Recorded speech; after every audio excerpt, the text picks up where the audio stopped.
cuarta revolución industrial, la que está cambiando rápidamente la forma en que se hace negocios, se produce, se consume y se genera bienestar y entretenimiento en el mundo. Es la mayor amenaza, tal vez la mejor oportunidad que tenemos en nuestras naciones. The Inter-American Teacher Education Network, the I-10, is working to improve the quality of teachers with an emphasis on science, technology, engineering, and mathematics education. In 2019, the I-10 launched the first STEM Teacher Fellowship of the Americas. The Energy and Climate Partnership of the Americas, ECPA, is working with governments in the Caribbean to advance electric mobility and clean transport as the sub-region pursues energy independence. Under our Integrated Water Resources Management Program, SETI is responding to the demand of member states for platforms and applications that enable data-driven policies. In the Central American region, for example, we are expanding the scope of Costa Rica's Plataforma Interactiva de Aplicación del Clima Tropical. This tool captures and disseminates real-time climate and water data, promoting resilient agriculture. The Inter-American Committee on Ports is building human and institutional capacity through public-private partnerships to address port modernization, logistics, and security.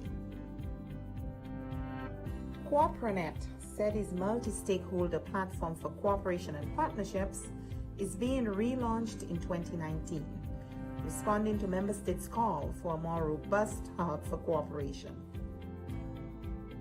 In a region where 8 out of 10 consumers begin or end their shopping process online, SETI has entered into a partnership with the private sector. Es una herramienta que sin duda acerca a las MIPYMES hacia la demanda que hoy está migrando a Internet, y con eso pretendemos mejorar las ventas y el posicionamiento de las empresas pequeñas.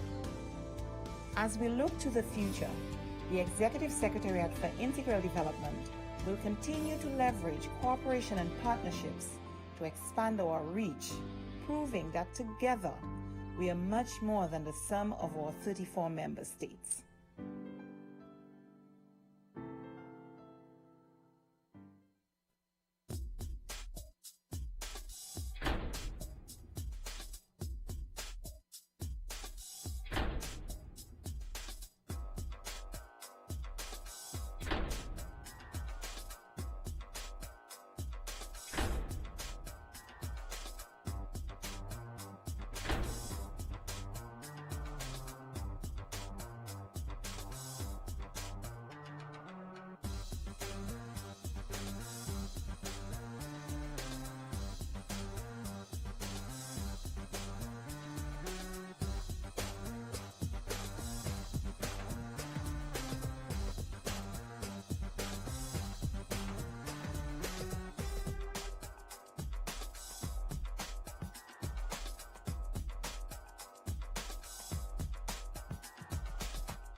Me and my kids have been there for over an year right now. And children are friends. It doesn't matter where they come from.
nosotros estamos en una zona netamente selvática. La línea de adyacencia va desde el norte hasta el sur, va desde Modesto Méndez hasta Aguas Turbias, tanto en el norte como en el sur. Esta línea tiene 215 kilómetros de extensión.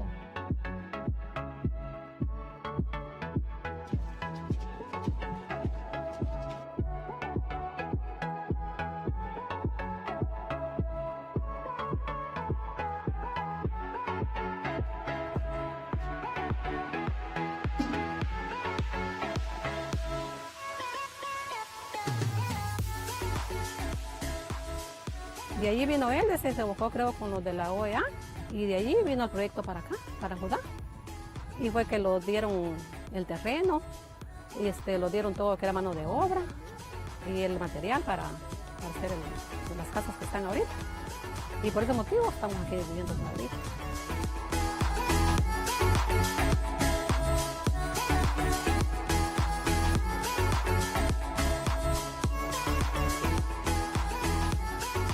La misión continúa trabajando en la implementación de medidas de fomento de la confianza mientras aguarda el resultado del reclamo que está atendiendo la Corte Internacional de Justicia por la disputa marítima, territorial e insular. Nuestra oficina en la zona de adyacencia realiza verificaciones a solicitud de ambos gobiernos, facilita reuniones y patrullajes conjuntos entre las Fuerzas Armadas y promueve una cultura de paz y cooperación entre las comunidades locales. Children will be children, and they have harmony. They don't see each other as a different country, but they see each other that they're growing together.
Hoy, esta organización es el guardián regional en defensa de la democracia, la libertad y los derechos humanos. Los países se han comprometido con estos valores a través de instrumentos legales como la Carta Democrática Interamericana, la Convención Americana de Derechos Humanos y todas las demás convenciones interamericanas. Nuestro trabajo es mantener los más altos estándares. Debemos ser objetivos, analizar los hechos, denunciar cuando veamos corrupción, inequidad o amenazas a la libertad.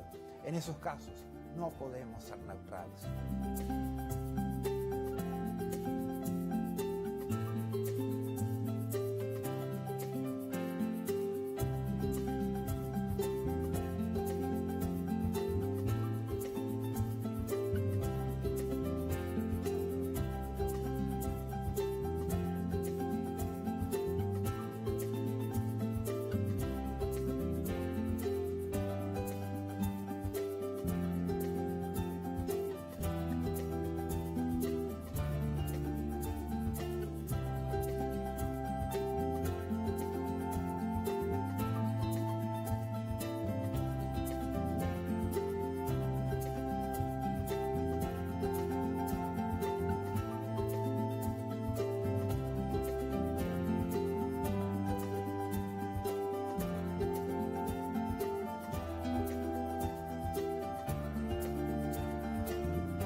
more than 100 years since the inauguration of this building, the OAS headquarters, our institution still brings together the peoples of the Americas to address our responsibilities as a partnership of nations.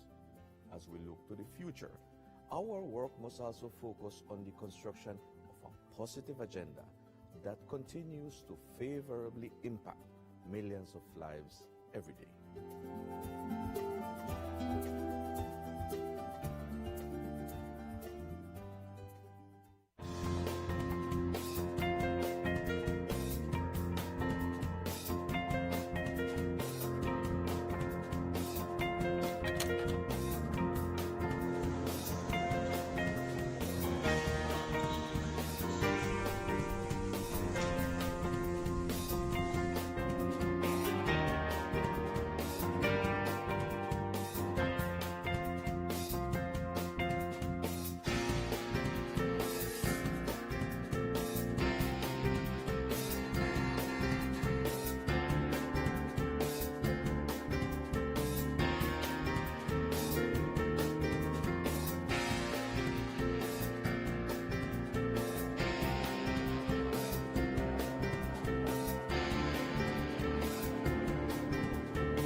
SETI's results for 2018 proves our effectiveness as a development partner, placing people at the center of our work and leveraging partnerships and cooperation to transform policy imperatives into action.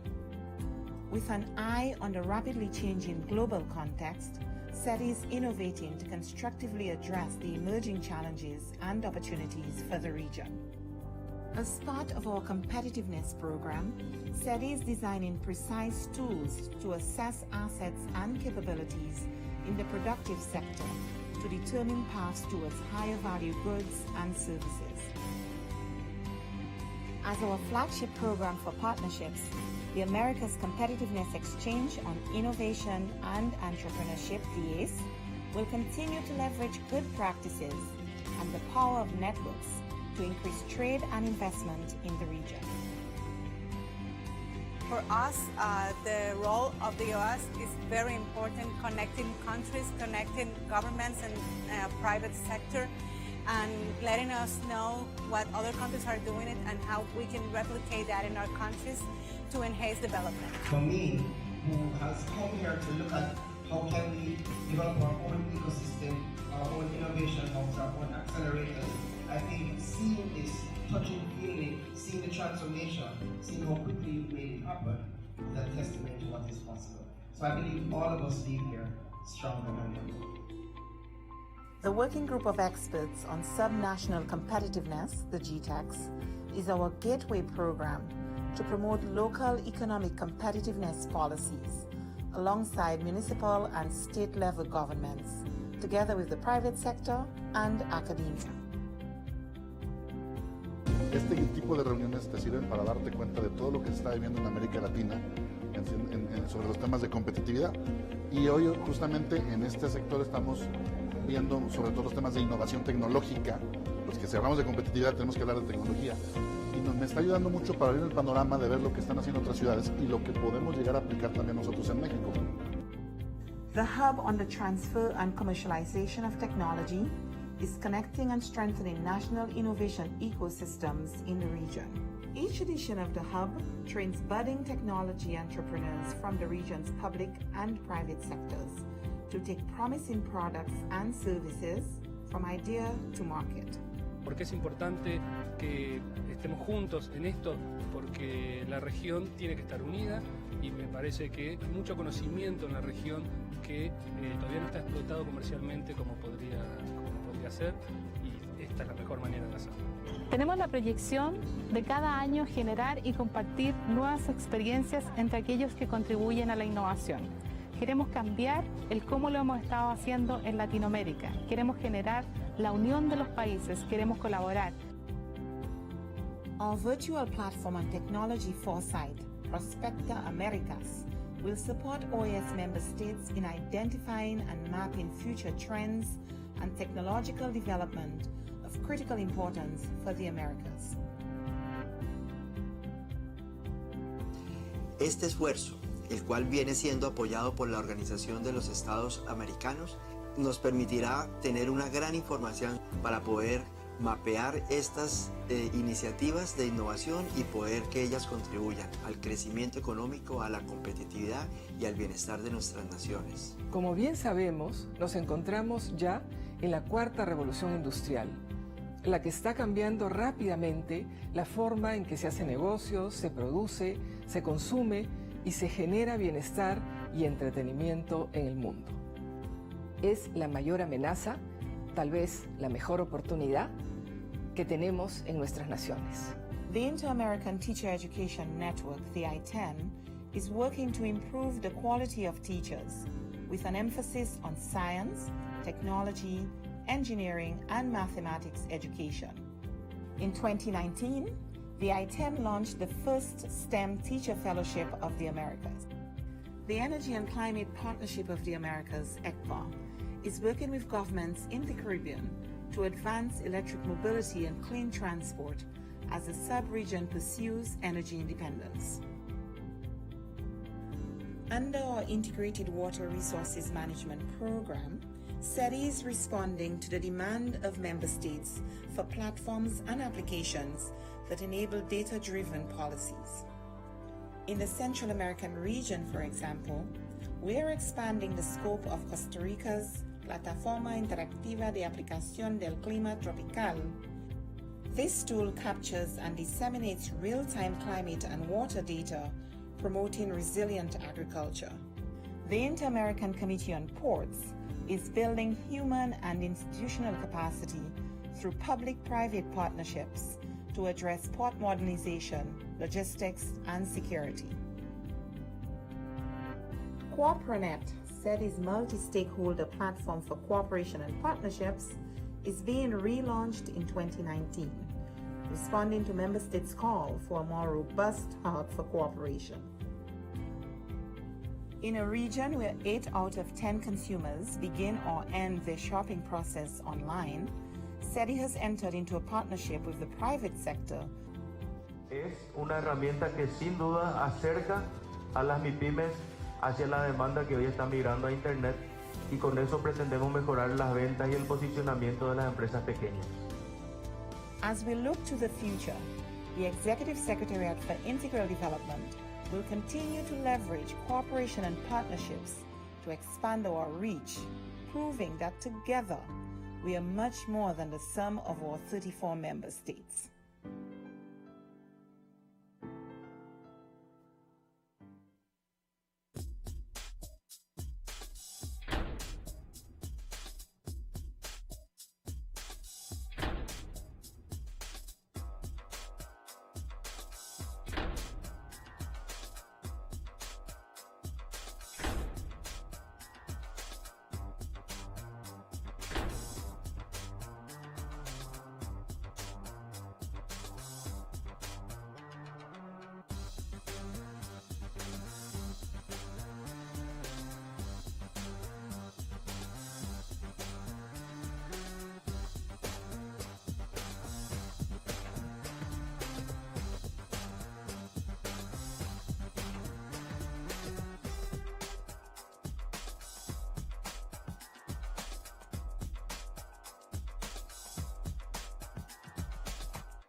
Me and my kids have been there for over an year right now. And children are friends.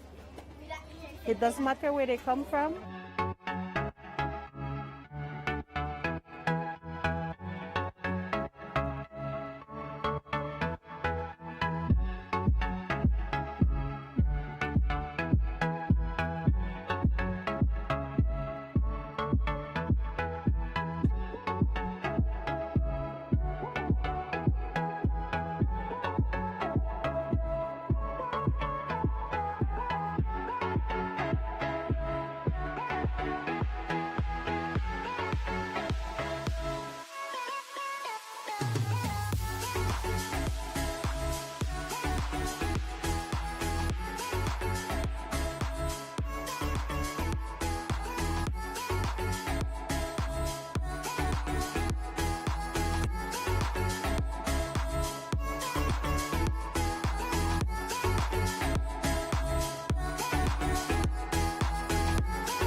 nosotros estamos en una zona netamente selvática. La línea de adyacencia va desde el norte hasta el sur, va desde Modesto Méndez hasta Aguas Turbias, tanto en el norte como en el sur. Esta línea tiene 215 kilómetros de extensión.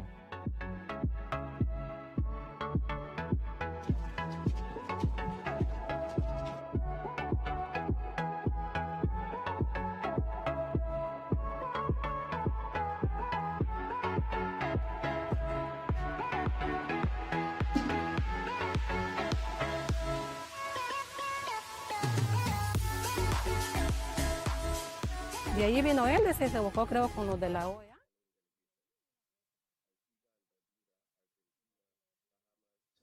Belize, Canada, Chile, Colombia, Costa Rica, Dominica, Ecuador, El Salvador, the United States, Grenada, Guatemala, Guyana, Haiti, Honduras, Jamaica, Mexico, Nicaragua, Panama, Paraguay, Dominican Republic, St. Lucia, St. Vincent and the Grenadines, Suriname, Uruguay, and Venezuela. We have quorum, Madam Chair. Thank you. Muchas gracias, señor. Thank you very much, Assistant Secretary General. Good morning, permanent and alternate representatives, permanent observers, Mr. Secretary General, Mr. Assistant Secretary General, staff of the General Secretariat. Having verified the quorum by the Secretariat, I have the honor to declare this regular session of the Permanent Council open. Before considering the matters on our order of business, I would like to express our solidarity and sincere condolences to the families of the victims and the people injured in the events that took place in the Mexico City subway. Likewise, I wish to express our condolences to the delegation of Jamaica, to the government and the people of that member state on the sad passing of Ambassador Anthony Johnson on Wednesday, April 28th last, to whom we will pay a well-deserved tribute later in this council meeting. I request that the council observe a moment of silence in his memory.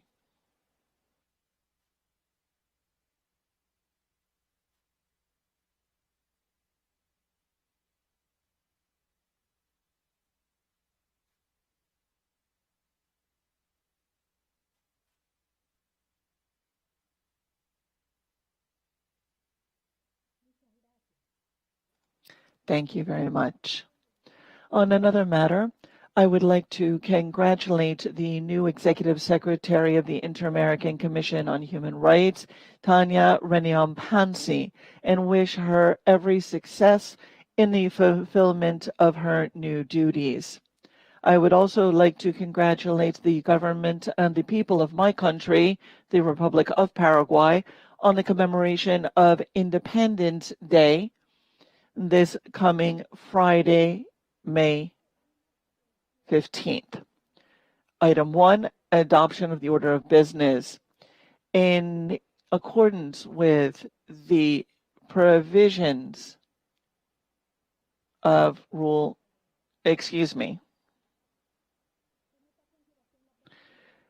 I would like to submit for your consideration the draft order of business.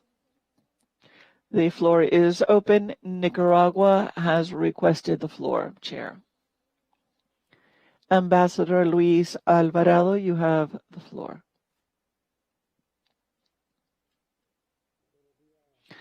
Good morning, dear Ambassador. It is a pleasure to have you leading this session. The delegation of the government of Nicaragua rejects the inclusion of the topic of Nicaragua on the Permanent Council order of business. It has not been requested or authorized by our government, and therefore we declare unauthorized any action taken against us. For those who are seeking to use the Inter-American Democratic Charter for geopolitical reasons, we must note that it is subject to the Charter, and therefore the principles are in place that no country or group of countries may intervene directly or indirectly for any reason in the internal or external relations of any other countries. This principle affects not just the armed forces, but any other form of attacks against the independence and sovereignty of a state, whether that be sociocultural or geopolitical. This statement is therefore, the agenda order of business is therefore in violation of this principle. Thank you, Ambassador. We take due note.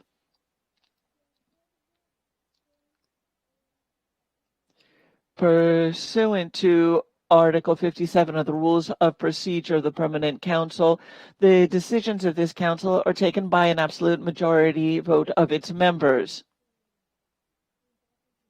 Excuse me, I am a bit confused. Ambassador Alvarado has not requested a motion. Therefore, the order of business is adopted without objection.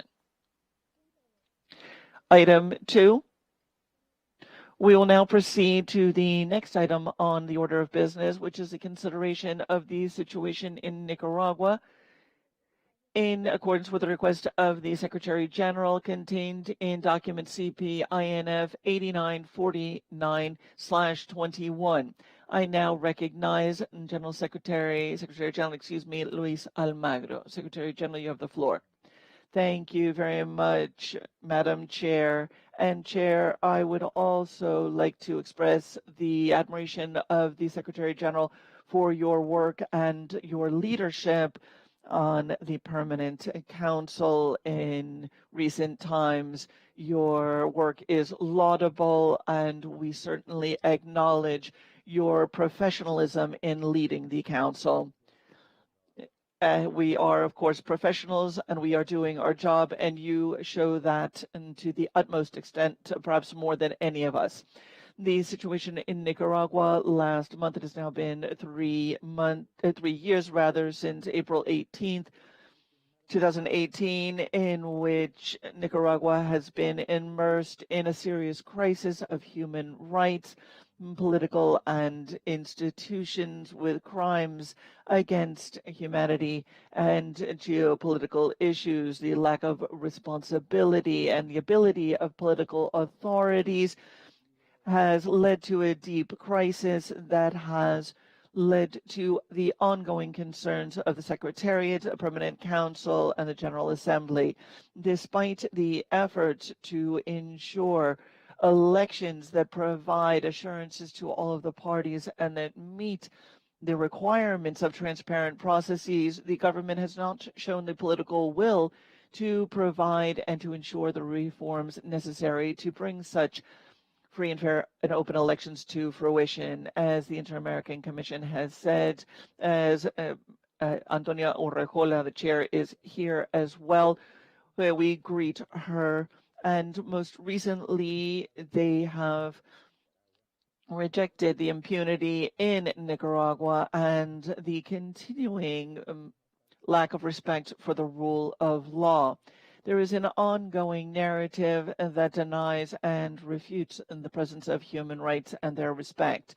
In addition, the follow-on mechanism for Nicaragua, composed by the Inter-American Human Rights Commission, we can see to date some 28 people have died and over 2,000 have been injured as a result of police malfeasance. We can also see that a large number of people have been arbitrarily detained and placed in custody.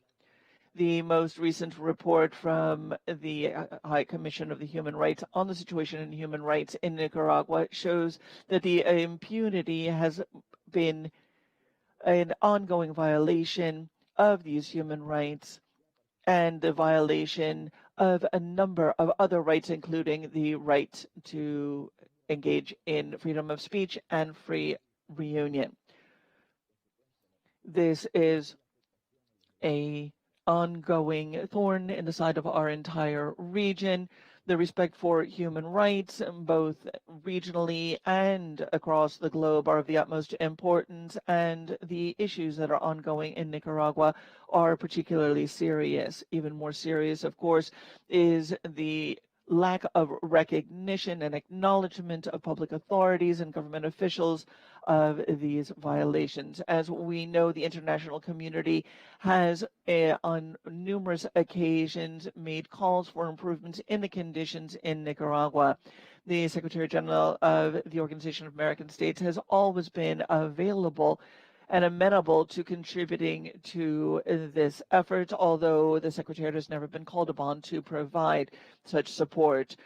On May 6th, and then again, we have expressed the will to work with the people and the government of Nicaragua to transform their political system into one that it has full respect for freedoms and for democracy. There have been a number of repeated violations of the existing framework, and in 2016, 2017, notes were signed in opposition and expressing concern about the flawed processes in Nicaragua. But the efforts have gone unheard and unheeded in Nicaragua. We note that the Secretariat has expressed again this in many letters. We've also seen a request in a document that was published in March of 2019 in the presence of witnesses of these denunciations before the Secretary General, as the number of violations has led to this breakdown in the path to the recovery of democracy. And unfortunately, the government of Nicaragua seems to be unable to overcome the crisis and ensure peace and democracy in Nicaragua. As has been noted, not only have there been a number of violations of human rights, but also a series of measures that have been recently approved have expanded the issues with democracy in Nicaragua. Unfortunately, there is a very broad list of these violations. Last December, the Congress passed legislation that penalizes individuals who have declared that they support the homeland as ineligible for running for office, basically banning the opposition from continuing to run. Also impeding and actions that would allow for self-determination, and also calling for any sort of or opposing any form of international support. These are allegations of a generic nature and that are very much not concrete, have been rejected emphatically by the Office of the Secretary General. These efforts passed by Congress and by the government seek to impede the participation of individuals who could serve in elected office, and it denies the people of Nicaragua the right to freely elect their representatives. The arbitrary and discretionary nature of these measures restrict and impede the free exercise of the people's rights.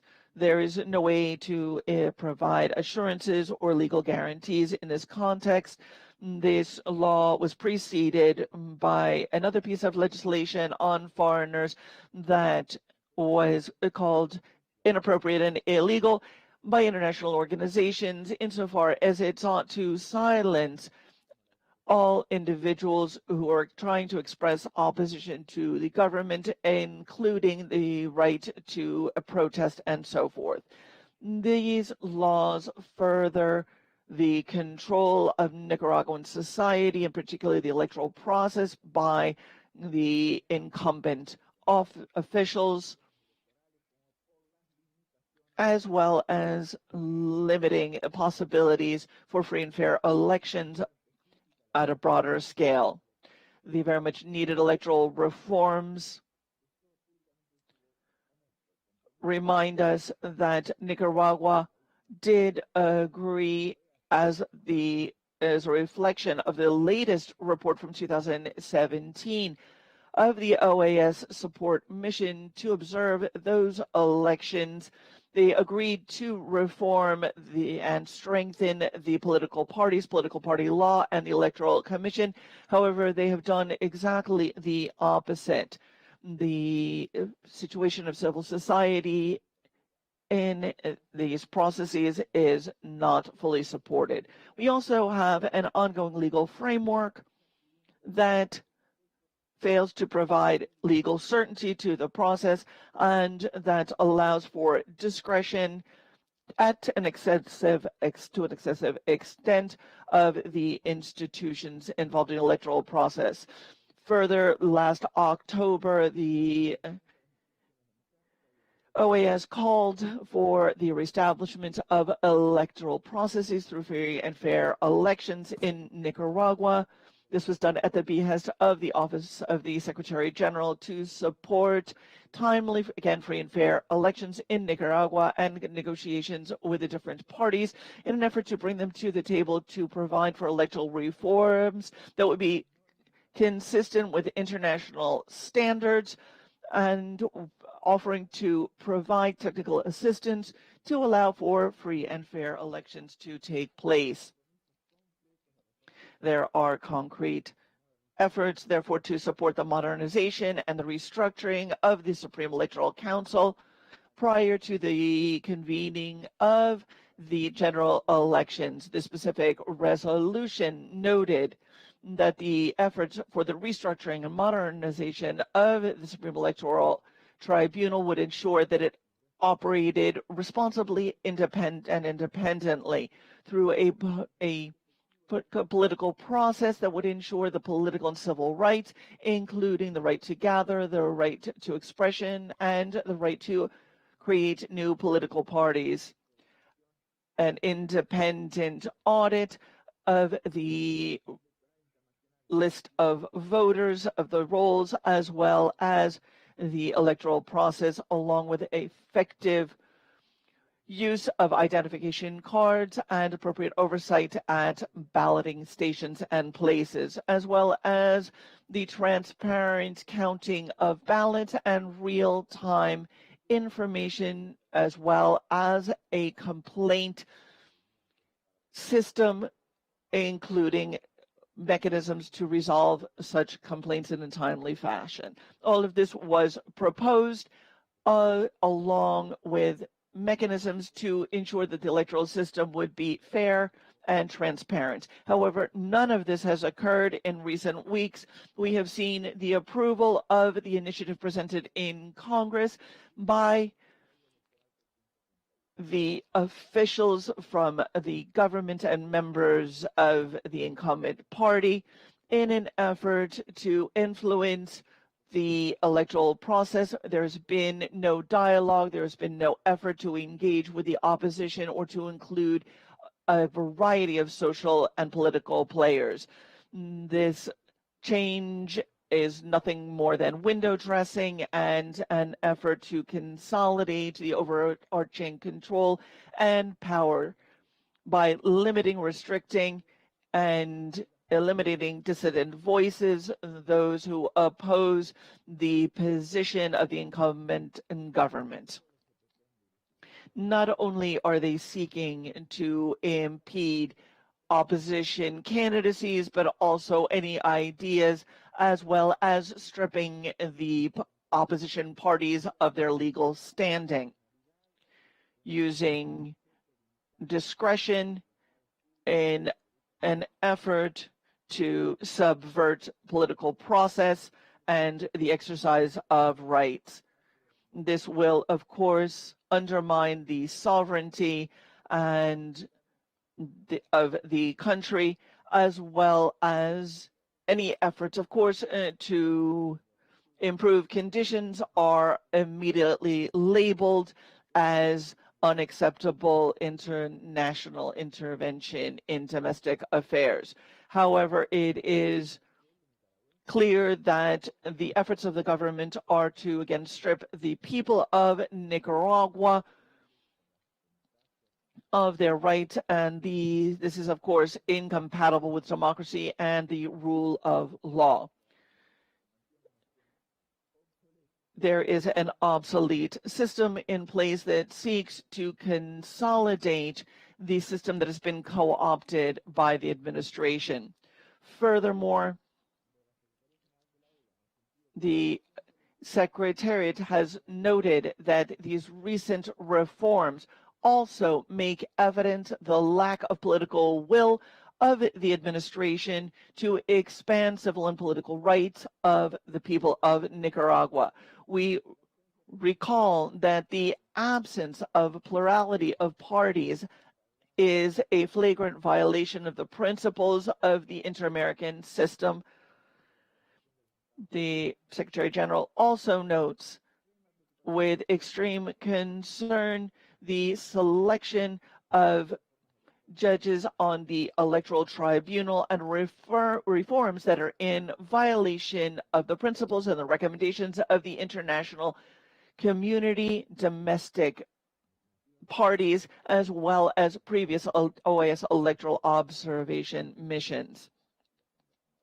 We present this, of course, to the Council as well as to the General Assembly for consideration. But in any case, the election of the Electoral Tribunal or the choice of these individuals clearly reflects, again, an effort to subvert the process and to ensure that a free and fair electoral process does not occur.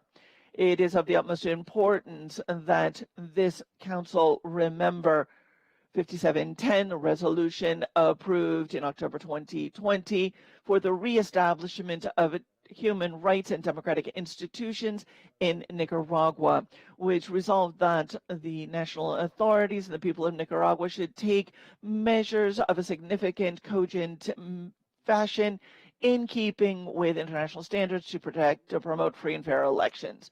The Council considered at the time that it would be of the utmost importance to reform the Supreme Electoral Council to ensure that it could operate transparently, responsibly, and independently.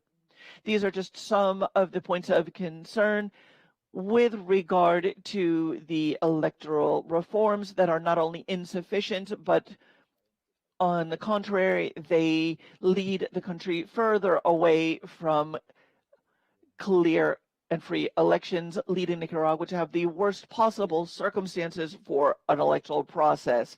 The outlook for Nicaragua is not auspicious. There is a profound lack of democracy and of human rights, of stable institutions, and there is a social crisis, of course, that has been aggravated by the COVID-19 crisis. Today, it is important to reach some conclusions, but the work of this organization and its different institutions have been working arduously on this topic, and it is important to hear those voices and understand the issues involved to support the questions involving political prisoners, and to also remember that non-repetition of prior events is of the utmost importance.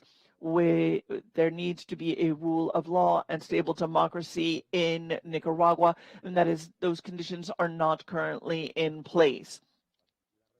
In particular, we reiterate the fundamental importance of a follow-on mechanism for Nicaragua by the Inter-American Human Rights Commission, as well as the High Commissioner of Human Rights of the United Nations. A recent approval of the legislation that I have just noted have made circumstances much worse and have impeded the free and fair exercise of the people's rights in Nicaragua. So far to date, and based on the recommendations of the electoral missions, have not taken place. The reforms that are underway in Nicaragua are of the utmost concern, and measures need to be taken to ensure that the elections are free, fair, and transparent. The complete concentration of power in the executive branch and the lack of democratic structures, a free and independent judiciary, respect for human rights, and appropriate legal instruments are all of the utmost concern and present a panorama that is not hopeful for the situation of the country, and particularly for a fair and reliable electoral process. It is clear that Nicaragua today does not have in place the key components set forth in the Democratic Charter, and the respect for fundamental freedoms and access to power is not in place. Currently, there is no system that can be ensured for political parties, free, fair, transparent elections, and the separation of the powers in the different branches of government. It is important to note, of course, that this is all in violation of the Inter-American Agreement and the Charter of the OAS. And thank you very much, Madam Chair, for this opportunity to present this report from the interpreters. The interpreters were not privy to the text being read at very high speed. Thank you very much, the Secretary General. I am now pleased to give the floor to the President of the Inter-American Commission on Human Rights and also Rapporteur for Nicaragua. I speak of Ms. Antonia Urrejola, and it's a pleasure to give her the floor at this time. Thank you very much. Thank you, Ambassador Elisa Luis Barreiro, Chair of this Permanent Council. Thank you for your warm greeting. Warm greetings as well to Luis Almagro, Secretary General of the OAS, and Nestor Mendez, Assistant Secretary General. A warm greeting as well to the ambassadors, the alternates, the observers, and representatives of civil society who are with us. Ladies and gentlemen, it is a signal honor to accept this opportunity to address you once more in representation of the Inter-American Commission on Human Rights, to share with you our very serious concern about the grave crisis that afflicts Nicaragua in terms of its political, social, and human rights. As we have put forward several times before this very council, since our last visit to Nicaragua, 17 May 2018, the Commission has documented the perpetration of serious violations to human rights within a context of violent repression against the social protests that began in April 2018 and that continue today in total impunity. Indeed, in our Chapter 4B of the document that we have put forward and that refers to our own report, our own rules, we have seen how these have been continually flouted by the abuse of power, the ongoing perpetration of present practices that go against the rule of law.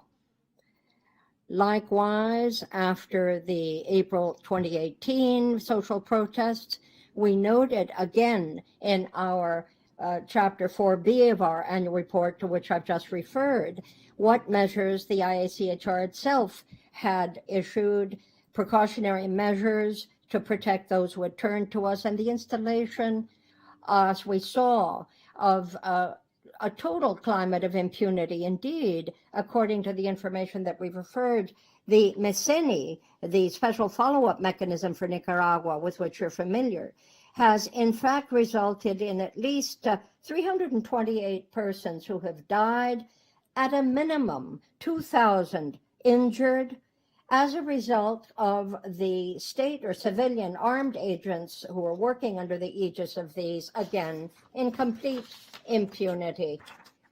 Arbitrary detentions and deprivation of liberty has been the norm for anyone who is suspected of being against the regime.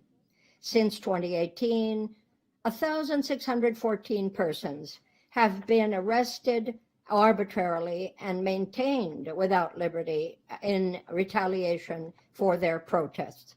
It is also true that the monitoring and follow-up by the Commission, along with the United Nations Office for Refugees, the UNHCR, we note there are about 100,000 persons have migrated from Nicaragua to other countries, fleeing for their lives, for their integrity, their personal freedom.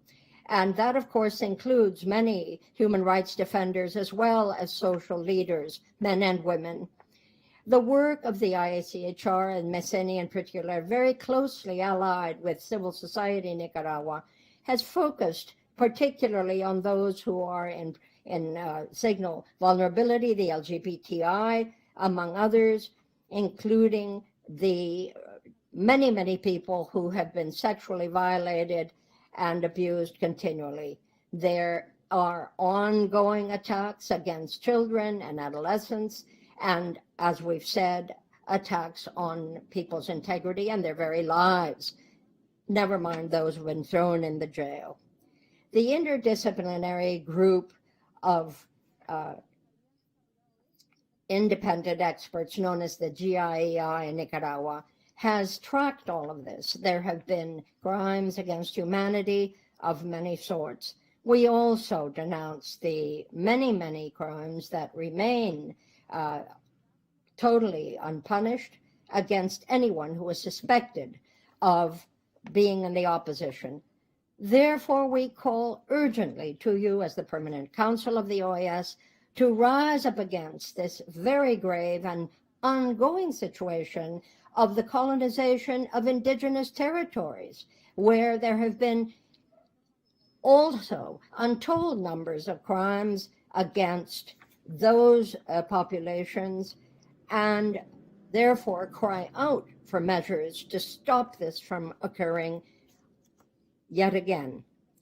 From 2018, we have come up with various strategies to try to face this ongoing opposition, and we point out 150 students from public universities who have been arrested, over 400 workers in the public sector who have also been thrown into jail, not to mention the attacks against freedom of the press.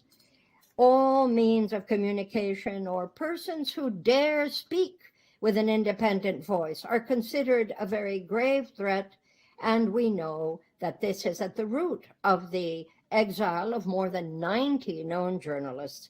The Commission also denounces the ongoing deprivation of liberty as a means to silence dissidents. The mechanism for the recognition of persons in the press, in the political press, has in fact, as of the 7th of May, that is just the other day, that 112 persons continue in jail. Likewise, the ongoing hostility, the threats, and the ongoing blockage of the rights of persons who are not yet in jail, but who may risk being there, is an ongoing threat. In sum, the situation in Nicaragua continues to deteriorate.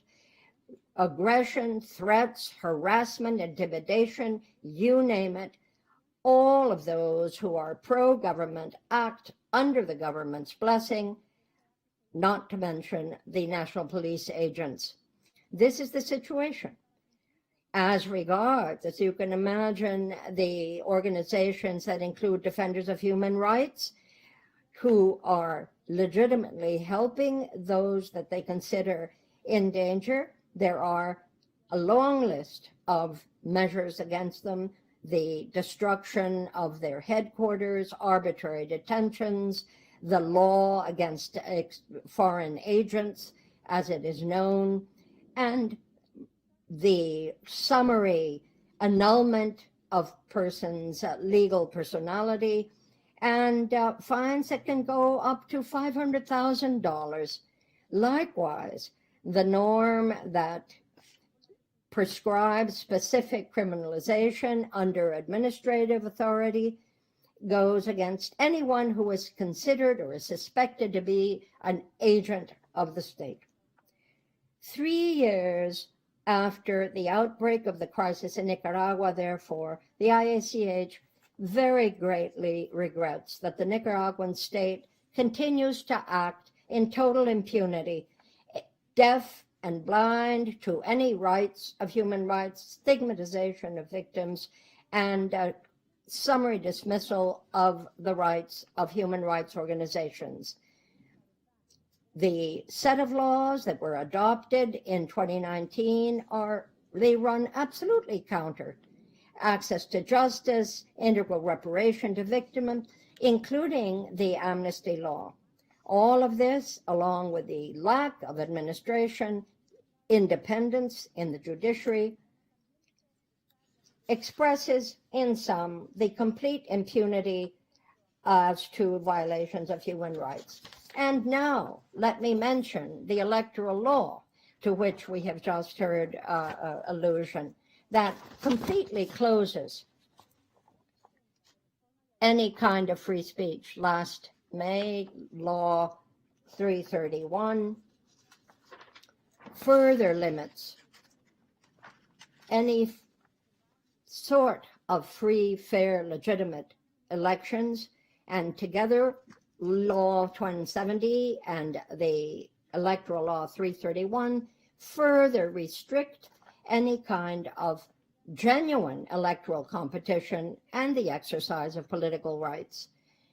This goes to canceling any legal representation of these political rights and tracks absolutely the sort of narratives that serves the regime in arbitrarily arresting anyone considered an enemy of the state.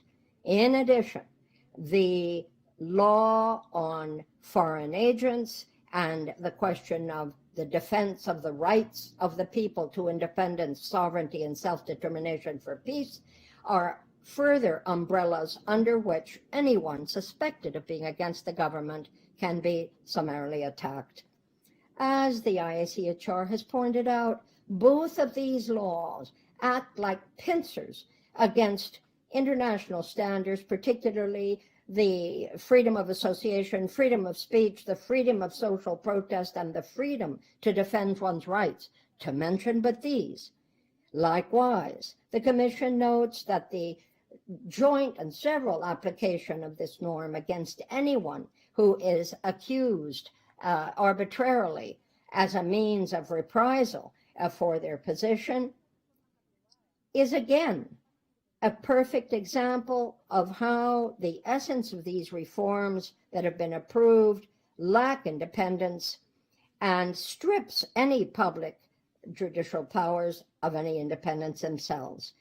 Anyone targeted as an opposition is in a very risky position. The Commission also notes that given this very serious deterioration of the human rights situation in Nicaragua, the electoral process that is due to be held this year can certainly be considered as suspect in terms of its legitimacy, to say the least. Any exercise of public freedoms, of any systematic civil and political opposition is the target of vigilance, intimidation, aggression, detention, and at the end of the day, criminalization. The Commission, therefore, calls on again for response against this public agenda, and particularly to consider the position of those who are being stripped of their freedom with total impunity, as well as the loss of freedom and rights that are the hallmark of any truly democratic regime. I must also stress that the Inter-American standards, which speak to representative democracy, which is a determinant of any system that exists under the American Convention, and a principle that's reaffirmed by the American states in the very charter of the OAS, is considered a fundamental element of the inter-American system. This has to be reflected in political pluralism and the strengthening of democracy. Therefore, in order to reach these goals, we urge Nicaragua yet again to cease and desist in its ongoing efforts to curb political rights and to abide by the positions taken by the OAS in its most recent General Assembly in Moeoia back in 2017. This was presented by the Electoral Observation Mission even back then. So let me conclude by calling urgently for an end to this impunity, for the necessary measures to overcome this crisis, to reestablish democratic institutionality, to cease and desist in the harassment and the punishment of people who are against the regime, who wish to speak freely, and let us all denounce the violence that is the hallmark of this crisis. The end to impunity is necessary. A reestablishment, I say again, of democratic institutionality is necessary. Truth, justice, and the reparation of such grave damages as these victims have suffered must be the order of the day. Let us remember, let me say in concluding, that besides this being an international obligation of the state, it is the only way that the country will find any means of authentic and stable national reconciliation. Thank you very much. As the chair, I offer the floor now to Ambassador Luis Alvarado of Nicaragua. You have the floor. Thank you very much, Madam Chair. The delegation of Nicaragua rejects and condemns the interventionism and the ongoing intent to impede, to work against the international domestic affairs of the country. This is counter to the Charter of the United Nations and the very purposes of the Charter of the OAS and the general principles of international law. We wholeheartedly reject that the OAS have become, quite frankly, yet another NGO at the service of the U.S. and serves as a bully pulpit for spreading its own vision of Latin America.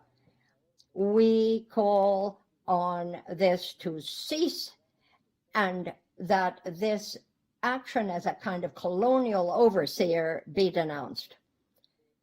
The interventionism of the OAS in Nicaragua speaks for itself. Just consider what occurred in Bolivia right after that, a coup d'etat in that country.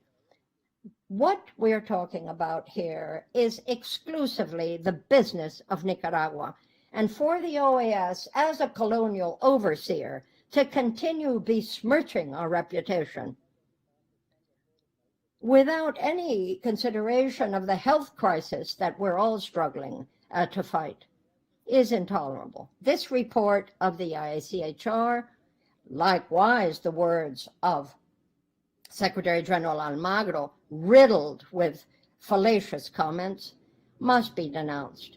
This bespeaks ongoing hostility against my government, triggered by the position of the the American government against Nicaragua. We condemn this political lynching, because that is what it is, and unilateral measures against the Nicaraguan people. All of this violates the fundamental credo of international law and our own OAS charter, not to mention the UN charter.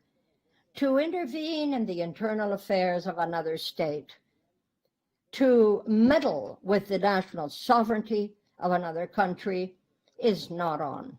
We demand respect for our sovereignty, for our self-determination, as we offer such respect to others in the concert of countries internationally.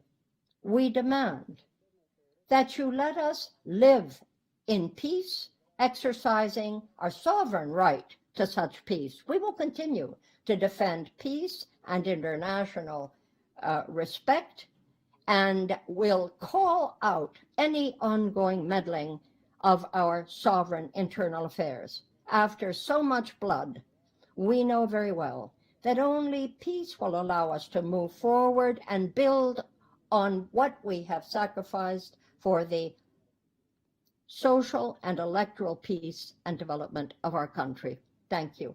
Thank you, Ambassador Alvarado, says the chair. I'm pleased to give the floor to the Ambassador of St. Vincent and the Grenadines. Ambassador, you have the floor, madam.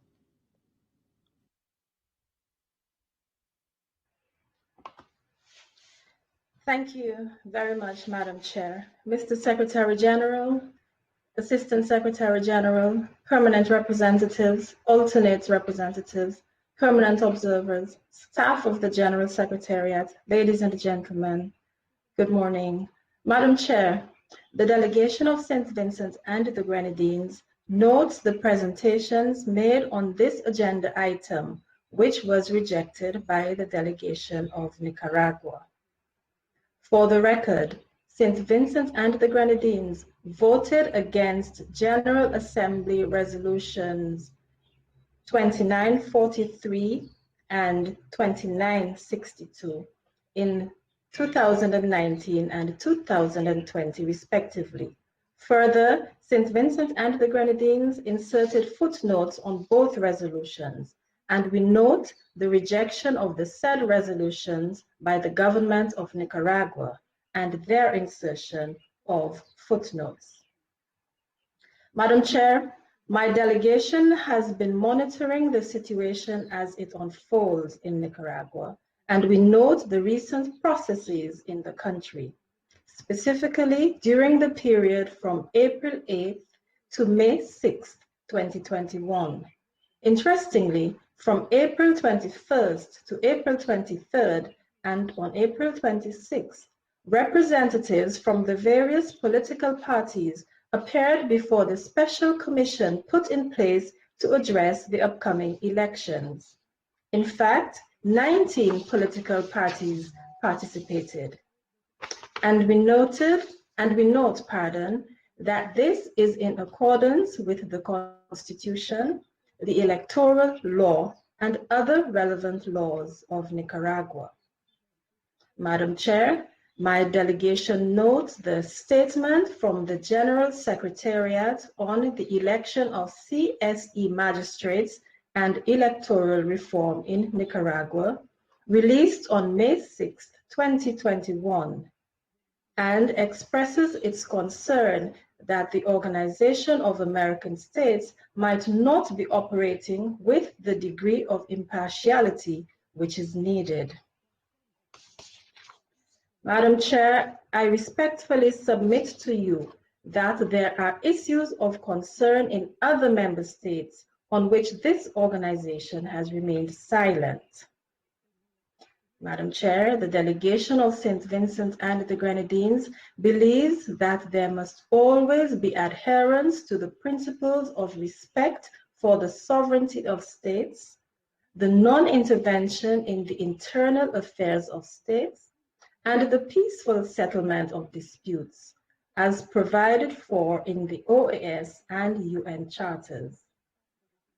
St. Vincent and the Grenadines appeals for respect for reforms and other ongoing internal processes in Nicaragua. We are cognizant that this must be done in accordance with the Constitution, domestic laws, institutions, and the sovereign will of the government and people of Nicaragua. We recognize that the role of the OAS must be premised on this recognition of sovereignty to ensure peace, stability, and overall well-being, not only in one member state, but also in all member states within the parameters of its charter and other dictates of international law. Madam Chair, if the OAS genuinely wants to help by being an impartial facilitator, then impartial efforts must be pursued. I thank you, Madam Chair.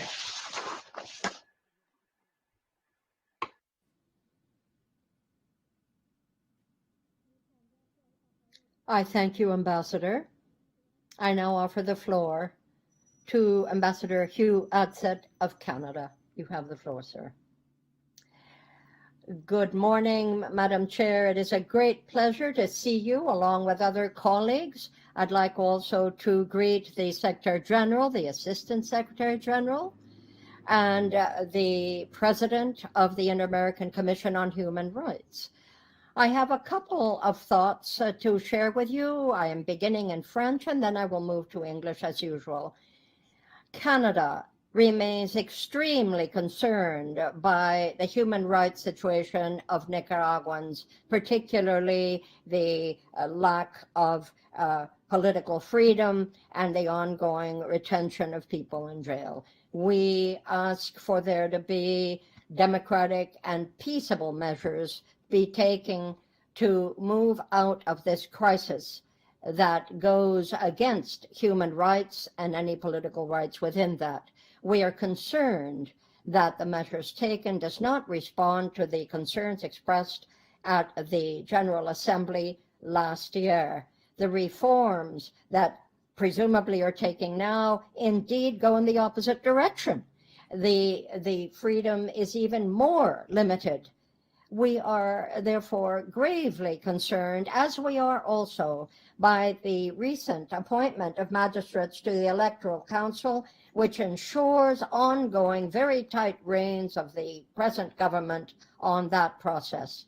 This is yet a further degradation of democracy in Nicaragua. Nicaraguan citizens have a right to have free and fair elections.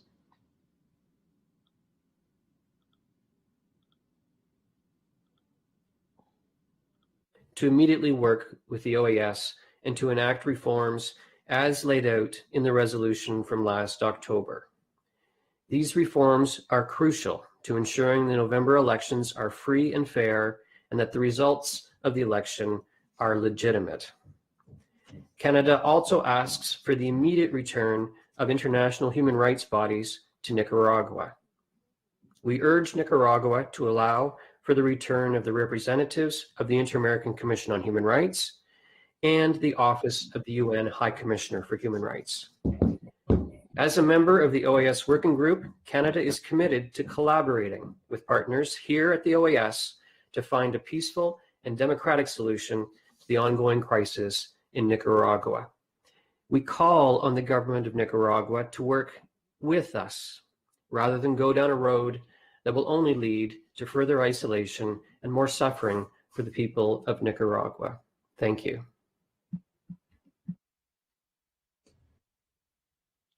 Gracias, embajador Adsett. Tiene el uso de la... Thank you, Ambassador Adsett. I'm now pleased to give the floor to Mr. Fred of the United States.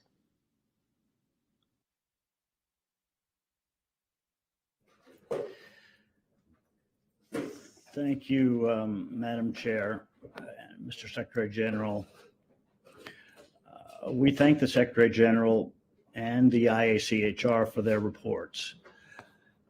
It is unfortunate to hear how things have not improved in Nicaragua despite growing international concern. The OAS and OAS member states have been patient in waiting for the Ortega regime to meet its basic commitments under the Inter-American Democratic Charter and under the OAS resolution adopted by the OAS General Assembly last October. This organization has urged the government of Nicaragua to pursue good faith dialogue with opposition leaders, to restore full respect for human rights and independence to the country's democratic institutions. We named a high-level commission to seek solutions, which the regime never received. And we have also urged the Secretary General and his team to pursue constructive engagement. Sweetheart.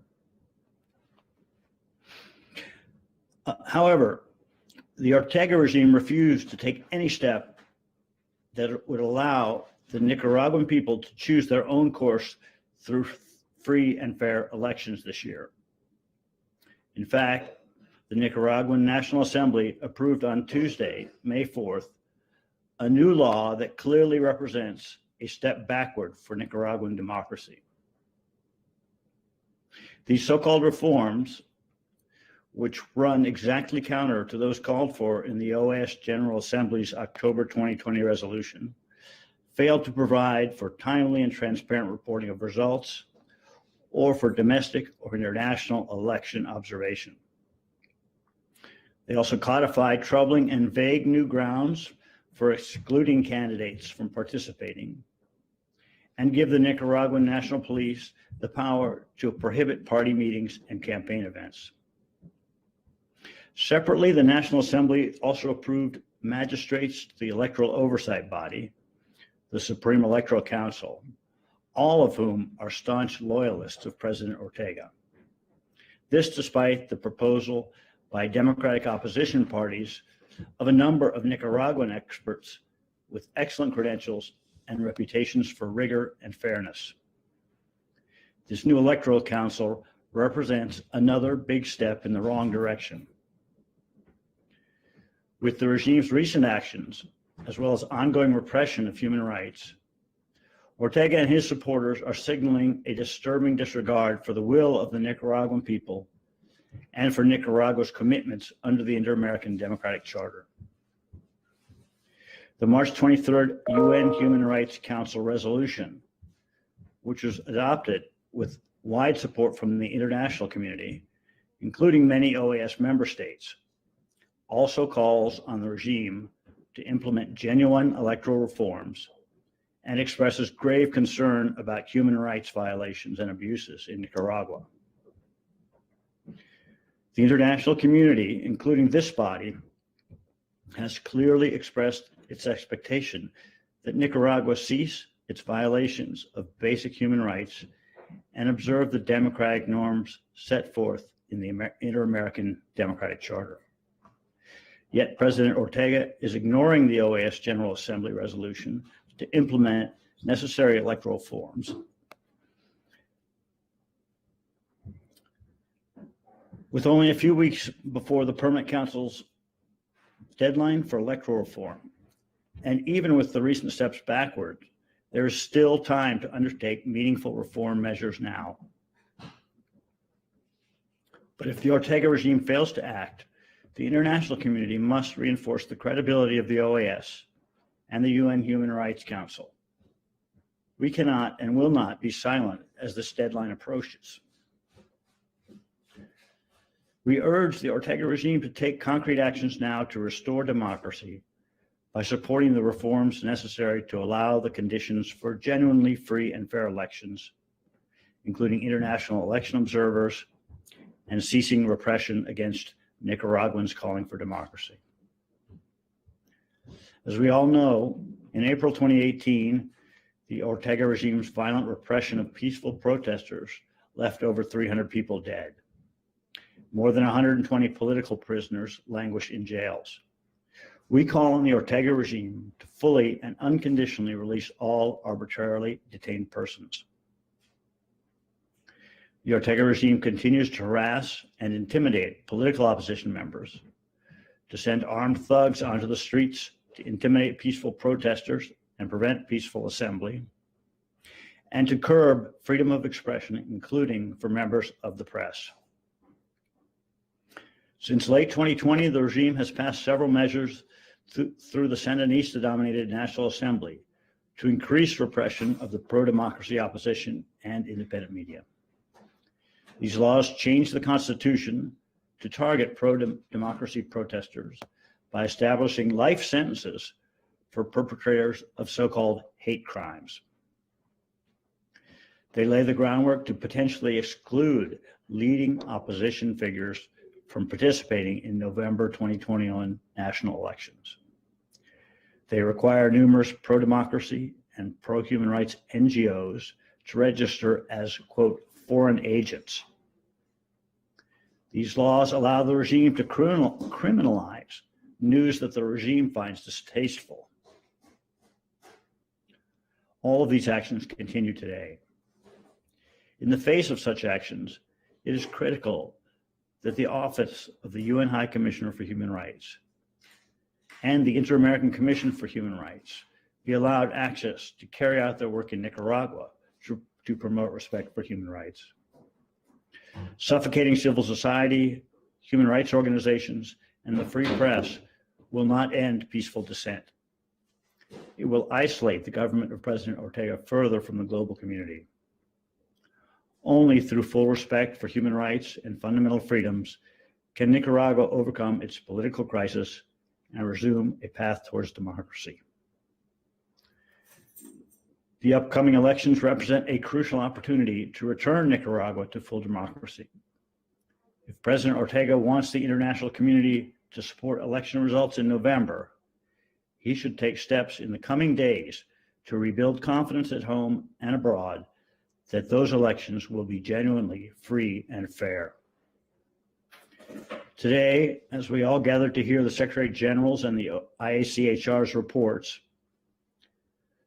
we stress that there is still time for the Ortega regime to act and, in the words of Spike Lee, do the right thing.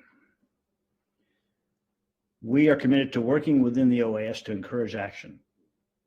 The OAS, the organization most firmly committed to the defense of democracy in the Western Hemisphere, must support the democratic aspirations of the Nicaraguan people. Thank you, Madam Chair.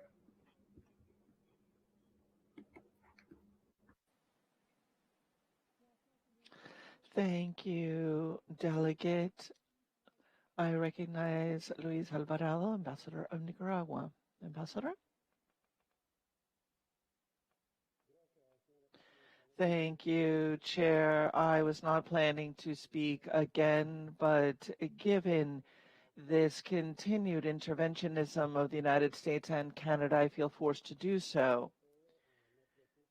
Particularly, we are concerned about the contamination of both countries by the European concept of and this understanding that we are somehow good savages in our regions. The Amnesty International report of 2020 reports the issues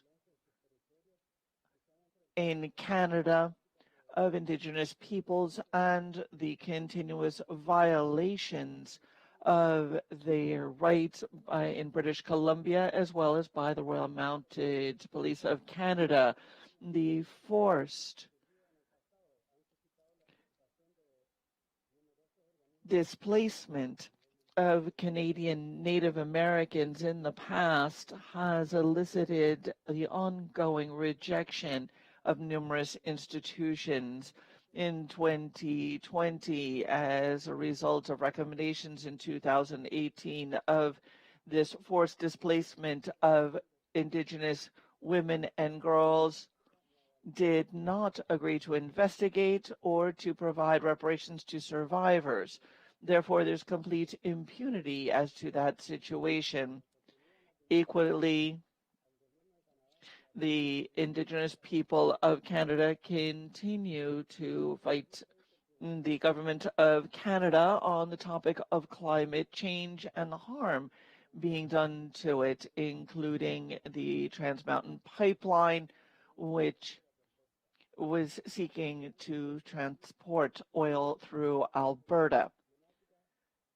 The impact on that as a result of climate change, and particularly environmental contamination as a result of it, has been opposed by the Indigenous peoples, as well as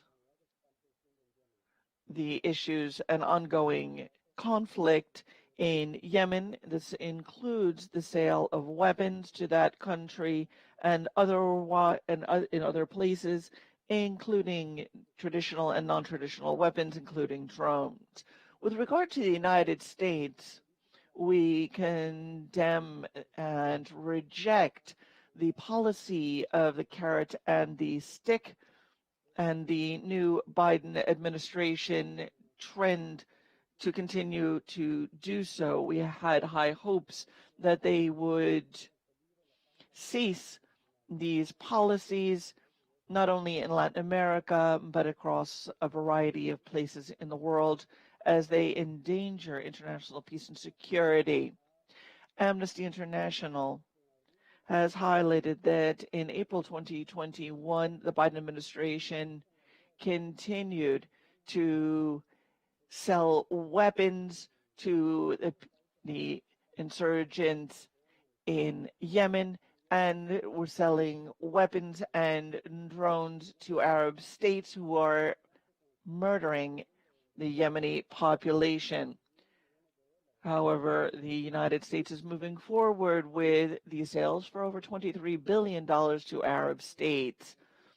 Also, Amnesty International in 2020 reports that the human rights track record of U.S. governments continues to be deplorable, particularly in terms of the racism, as well as the noting police violence and the violations by law enforcement, the use of excessive force, police brutality against individuals defending human rights has been a constant, particularly against peaceful protests. There are also hundreds of political prisoners in the United States. The policies of persecution of persons of color and racism continue in the United States.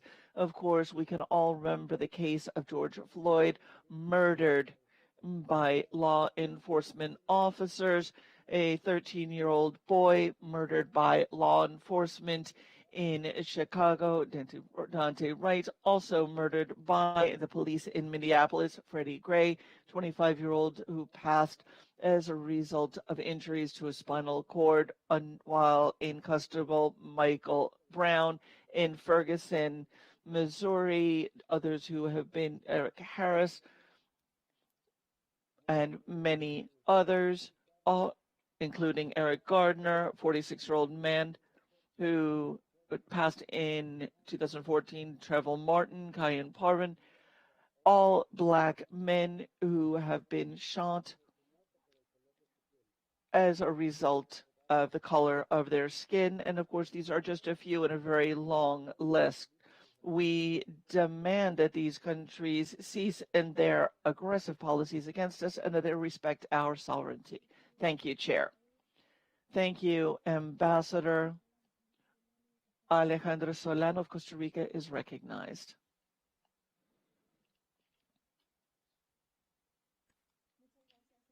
Thank you very much, Chair. Ambassador Elisa Ruiz, I would like to take this opportunity to congratulate you on your work at the head of this permanent council and reiterate the unfettered support of our delegation in this important work. Secretary General, Assistant Secretary General, Antonia Urrejola of the ICHR delegations, Costa Rica appreciates the remarks by President Urrejola and the Secretary General.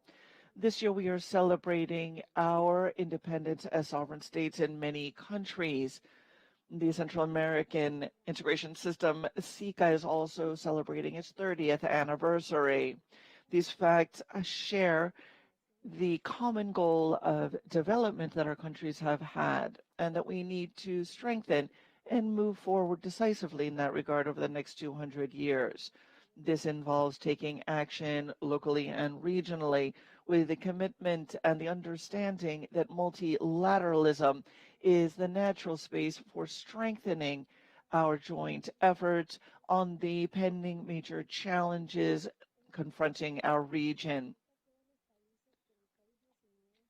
In the midst of the COVID-19 crisis, it is all the more important to join hands and efforts in solidarity to create greater democratic governance across our region, to strengthen the rule of law, safeguard human rights, and ensure sustainable development with equity.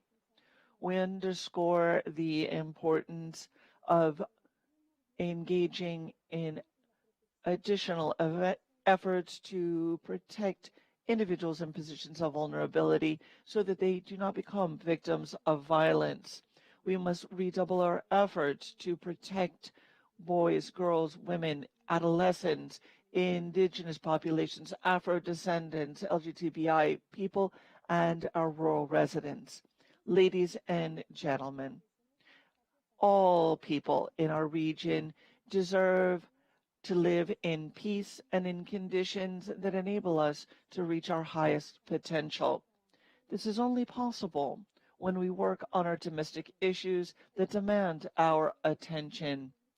The Sister Republic of Nicaragua has that opportunity today as a result of the reports that we have heard. I'd like to focus on 3 topics. First, conditions for a healthy electoral process. Second, human rights. And third, the role of political players in Nicaragua.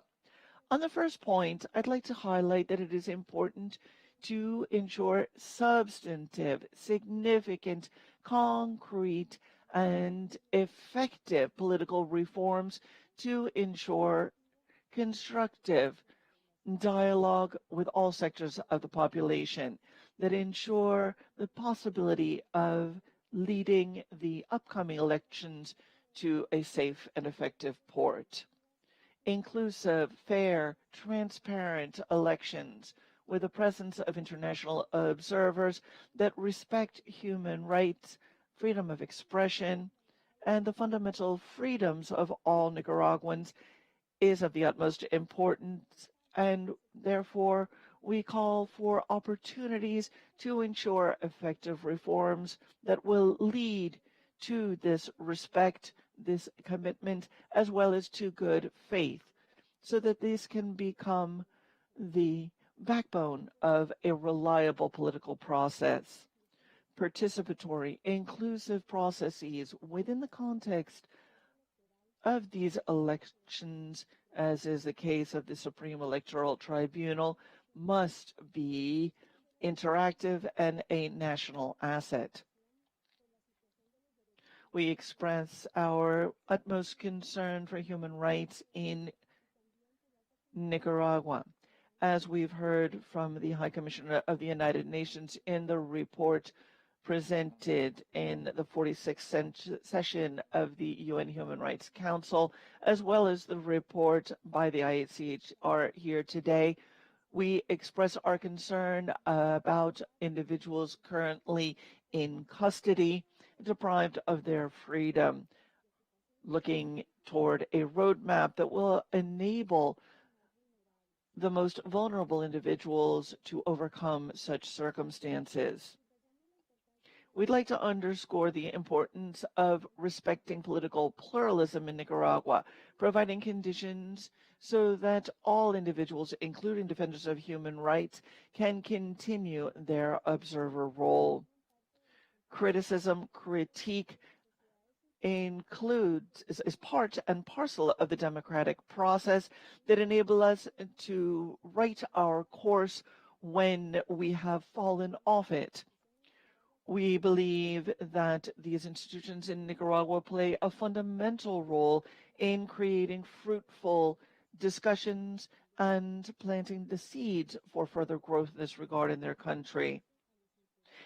Individual interests must give way and lead to collective interests. Therefore, we call for Nicaragua to allow for the follow-up mechanisms to continue, both of the Inter-American Human Rights Commission as well as that of the United Nations, to renew technical cooperation and engage in greater dialogue.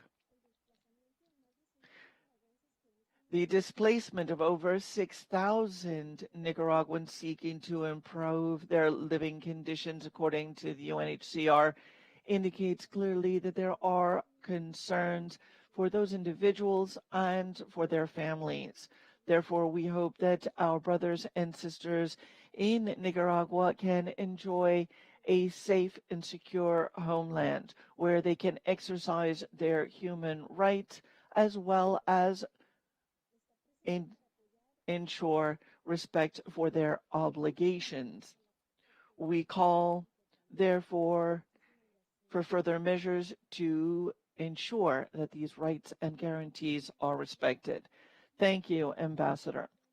Let me recognize Ambassador of St. Lucia. No, primero estaba él.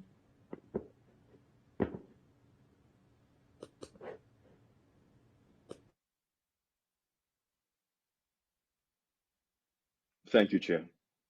Thank you for allowing this intervention. Let me start off by stating that we note the presentations made. Chair, fundamental to any democracy is the holding of elections that are free, fair, and inclusive. St. Lucia seeks this for the people of Nicaragua, as it does for all members of the OAS.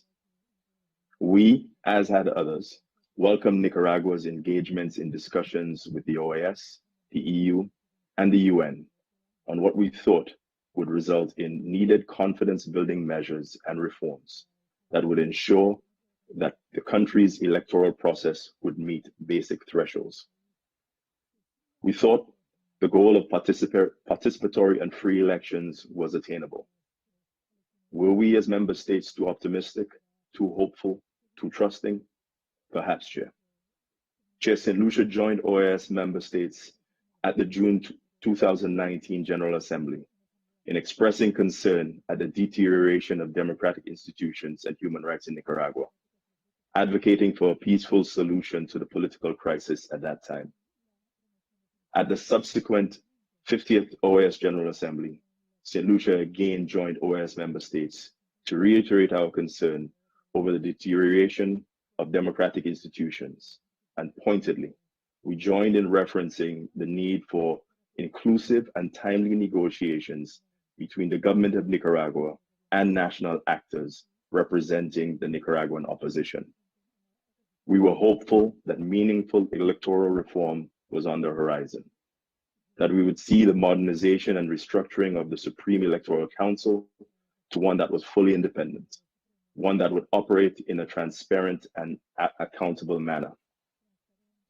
We were hopeful that respect for rights and freedoms would be in the offing, that we would see the opening of opportunities for all political actors, and that freedoms inherent to democracy, free and fair elections, would survive.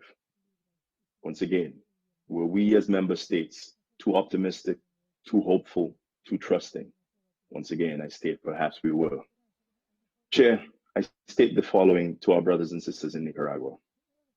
While others were inclined to condemn you and shut the door, it was us, St. Lucia, along with a few others who sought instead to provide you, our sister nation, with the opportunity for more time.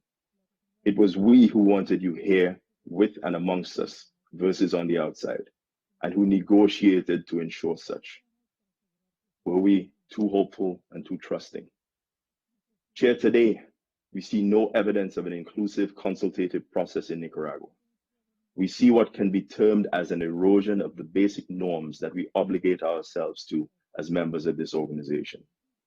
The approval of a law that limits the participation of the opposition in the 2021 elections is not positive. Some would consider it an affront to democracy. The decision to prevent those who the government considers, and I quote, coup plotters or terrorists from running for public and popularly elected positions, despite the fact that the current constitution establishes full rights to political participation for all citizens without exception, is not defensible. And the appointment of entities that give the government an absolute advantage in terms of controlling the electoral oversight body, compounded by the limited time frame for the registration of opposition parties and alliances, can be viewed by some as an effort to stymie any opposition and once again to undermine democracy. Chair, while there is time for these mistakes to be corrected, and we urge our friends to make every effort to do so, we, St. Lucia, continue to be hopeful, but not as trusting. A reminder to all of us who sit within the OAS, democracy is messy, but in the face of challenges to it, Silence does not absolve us of responsibility. This applies to all, be it Bolivia, El Salvador, Guyana, Haiti, and in this case, Nicaragua. Silence does not absolve us of responsibility. Thank you, Chair.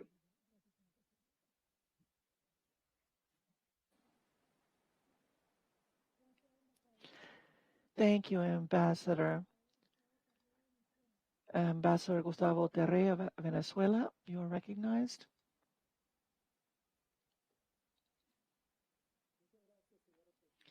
Thank you very much, Chair.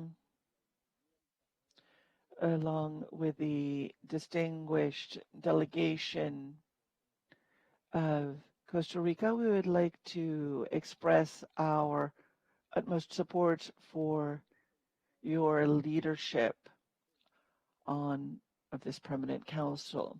We'd like to thank the Secretary General for requesting the inclusion of this topic, for his remarks, as well as those of the President of the Inter-American Human Rights Commission. We are profoundly concerned by the situation in Nicaragua that has been in place since 2018, certainly, but in fact, as soon as the dictator Ortega came to power.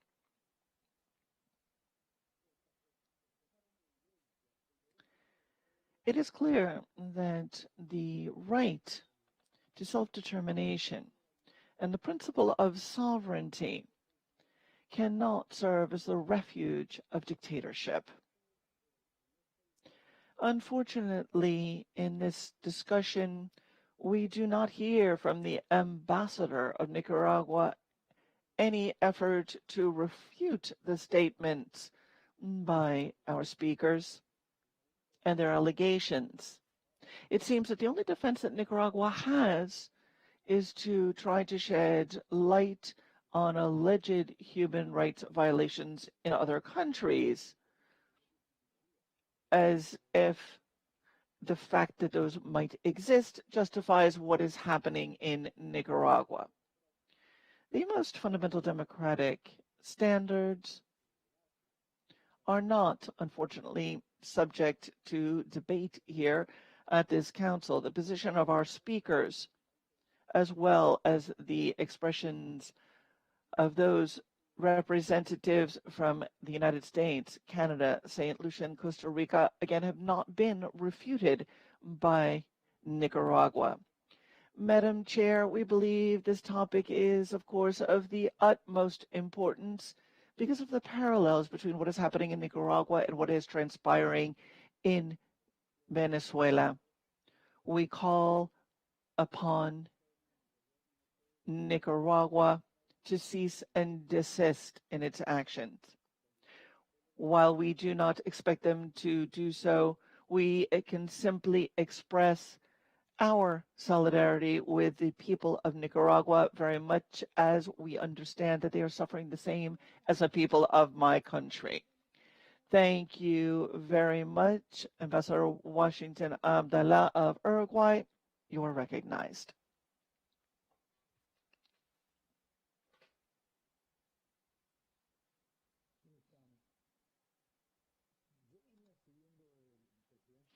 Thank you, Madam Chair. I have been listening closely to these remarks, and I've been drawing some conclusions. If international law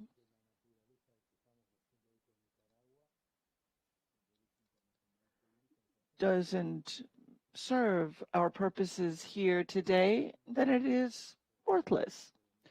When we talk about interventionism or colonialism, it means that we're failing to understand the spirit and substance of international law. What that law seeks to do in the international community is, in a timely fashion, to object to things that are inappropriate An autocracy such as that of Nicaragua is inappropriate, inconducive for all, especially for the victims. As the chair of the commission has said, as has the Secretary General, we have 1,400 people that are deprived of liberty, some of them my friends, over 300 people who have passed. This is not something that we're not aware of. This is not something unknown. In fact, we do know that it is occurring.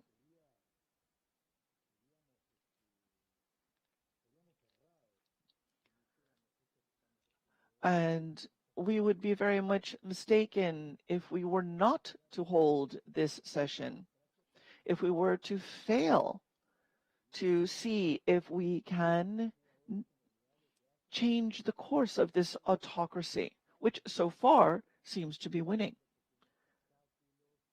There's been some give and take, but they continue to move forward. And it is of tremendous concern because, quite honestly, the fact that no institution, the OAS, the UN, UNHCR, Vatican, others, no one has been able to be effective against this dictatorship. And that is certainly of tremendous concern. And we're seeing the countries that have been so willing to put themselves forward to give Nicaragua a chance are beginning to crack. We see some that are a little more willing or flexible and accepting are also beginning to reject. So I call upon Nicaragua to understand that the waters are rising. And as the waters rise, eventually there will be no oxygen. The water will cover them. They will be unable to breathe. And they will be completely alone. And when you are being autocratic, when you are exercising power in an autocratic fashion, no one will stand with you. I believe, Madam Chair, that these conditions must be reviewed in depth. The new electoral format that is being proposed in Nicaragua it must be overhauled, because otherwise it's just the same sort of exercise that he's been used to. And Madam Chair, I am so old, I'm 61 years old, that I was a member of the original electoral observation mission when Mr. Ortega was elected the first time. And I admit, I was impressed. I still have a photograph of Mr. Ortega, who was using a baseball bat and celebrating, hitting a baseball and celebrating with the people. And it was inspiring. This is decades ago. And yet Mr. Ortega continues to hold on to power by hook or by crook. He is using subterfuge and other unholy, non-democratic means to remain in power. Well, he eventually will become asphyxiated in this process of authoritarianism that will end badly for him, which is not of too much concern for me, but the poor outcome for the people of Nicaragua is. Thank you, Madam Chair. Thank you, Ambassador. This is just a question of age. You have years and years. It's a question of experience. Let me recognize the Ambassador of the Dominican Republic. Agradecemos las presentaciones realizadas por el secretario general, don Luis. Thank you very much, Madam Chair. We're very grateful to the statements made by Mr. Almagro and Ms. Urrejola, Secretary General of the OAS and President of the IACHR, respectively. Dominican Republic is exceedingly concerned about the situation in Nicaragua and the lack of free, fair, and transparent elections, about the state of democracy in some. And we can only applaud the ongoing efforts that various actors are sustaining in hopes that balance of respect for fundamental freedoms may have a chance. The different political actors, civil society in Nicaragua have a primordial role to play, we know that. The Nicaraguans themselves must fashion their own democracy within the context of international norms, and this is what we hope for, and is in fact upheld in the Concert of Nations. As we know, our own OAS charter is emblematic of this, and we hope that the authorities will heed our call to understand the importance of a full and unabridged respect for human rights, fundamental freedoms, free, fair legislative elections, and for the deployment of an observatory mission that will assist in moving that process forward, one that is transparent, one that is building on confidence, and that will offer a chance to the constitutional order and to democracy itself in that beleaguered nation. The Dominican Republic stands ready to continue to support, within the construct of the OAS Charter, the American Charter, the Charter on Democracy, and all of the fundamental rights and freedoms. Thank you. Thank you. Ambassador Luis Alvarado of Nicaragua has the floor. Thank you, Madam Chair. I don't wish to belabor the point. This interventionist session speaks for itself, but the points just made cannot be condoned with my silence. And I would suggest that those people look to their own business and stop being involved or preoccupied with Nicaragua. Trust me, Nicaragua will take care of Nicaragua. And so we urge you to cease and desist in your interventionism and in your stoking of the fires of dissension, which of course is what the imperialist forces in this hemisphere wish. That's not lost on us. Thank you. Thank you, Ambassador. Ambassador Ronald Sanders of Antigua and Barbuda, you have the floor, sir. Thank you, Madam Chair.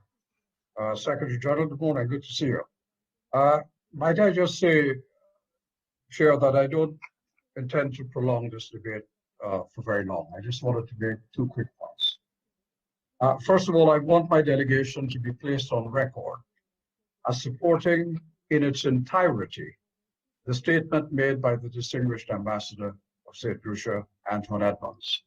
I think when he spoke for all of us who tried at one time or another to be supportive of the efforts of being made in Nicaragua to establish democratic principles, to have free and fair elections, and to uphold human rights.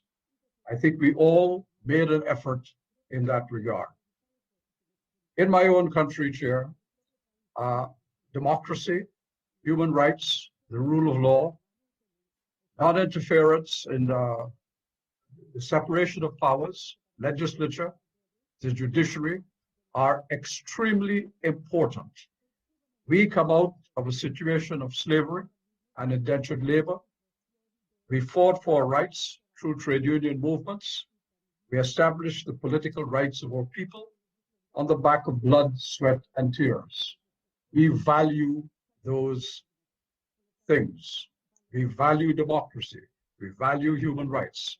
And just as we expect and uphold those things within our own country, so do we expect other countries to do the same. There can be no exception. Thank you very much, Chair. Gracias, embajador. I thank you, Ambassador Sanders. Ambassador Hernan Salinas of Chile now has the floor.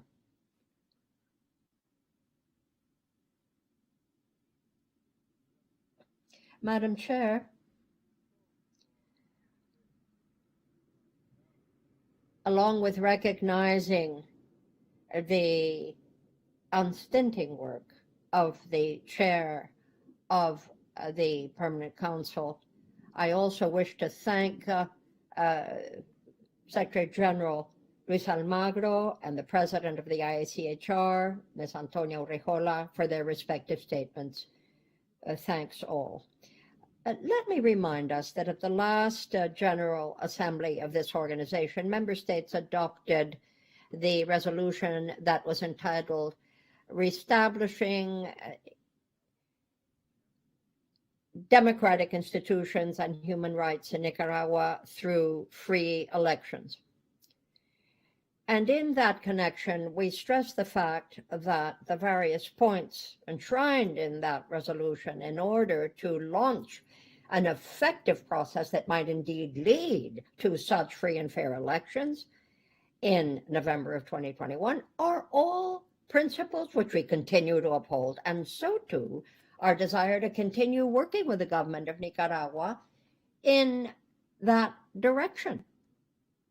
Free, fair elections and respect for human rights. The efforts that have been made by the Secretary General and by the Secretariat here in general go in that direction. But alas, we note with great concern ongoing resistance and foot dragging as regards the measures taken in Nicaragua to that end. Free and fair legislative elections, we would hope at the end of this year, would in fact meet international standards. But alas, we're seeing a distinct movement in precisely the opposite direction. Ongoing measures taken, roadblocks raised against these various laudable causes. We still hope, against hope, I would add, that there be concrete measures that, together with international assistance, may indeed sow the seed of electoral reform in Nicaragua along the lines that we set forth in that resolution we adopted last October. This is something that we all hope for, as we would wish to be able to work hand in hand with Nicaragua. We have continually underscored the role that the Secretariat and the General Secretary himself, the Secretary General of the OAS, may play, along with the IACHR, along with all of the actors that are hopeful in Nicaragua itself. Thank you. Thank you very much, Ambassador, says the Chair. I thank the Secretary General and the President of the IACHR for their respective statements, and indeed I thank each of you who has taken the floor during this debate. You may be assured that your comments will be reflected in the minutes of this meeting. And I now invite you to take up item 3 of our order of business. And that speaks to the establishment of the OAS mission to the Republic of Haiti pursuant to the provisions of Resolution CP Res 1168, paren 2215/21, close paren. Dear colleagues, the item that we're about to take up speaks precisely to that point. That is, the provisions of Resolution CP Res 1168, which is adopted by consensus on March 17th of this year here in the Permanent Council. The Chair has decided to include this item in our order of business besides the freedom that I have so to do under Article 42 of the Rules of Procedure because I hoped that we could put our heads together and see how best we could respond to the invitation that we made to Haiti to receive such a mission. And this pursuant to the letter that was sent to the Secretary General on the 29th of April, just a few days ago, to the Secretary General, CP 8945/21 is the reference. As I pointed out in the meeting of regional coordination that we had yesterday on this very point, and given the attributions that the rules of procedure of the Permanent Council gives me, I indeed wish to consult each of the heads of the regional groups and others in order to see how we might attend to the situation I've just described, the invitation we issued to Haiti and Haiti's response thereto. And we wanted to bring this, therefore, to the Council at this meeting for your input. All of this was done bearing in mind processes that I myself have been privileged to be a part of in the past, where groups have been put forward with very similar profiles to the one we are considering for Haiti. Let me, that notwithstanding, clarify with regard to the meeting yesterday that we are working with the Secretary General's office and others to see how we might be able to cover the cost of this mission. And based on the results of the coordinators of the regional groups and other delegations, we will see our way forward. Let me, as of now, thanks each of you for your input. Where do we stand at present? We have no consensus as yet as to how to put that OAS mission together. That's the bottom line as I speak. So we'll have to keep at it. We will continue to put our heads together and revisit this situation at the next Permanent Council. And to that end, I will also ask the Secretariat to please give us a proposal for terms of reference for that mission for the consideration of this Permanent Council. All of that said, ladies and gentlemen, with this information, I'm very pleased to invite you to take the floor if you have any comments to offer us. Ambassador Ronald Sanders of Antigua and Barbuda has the floor.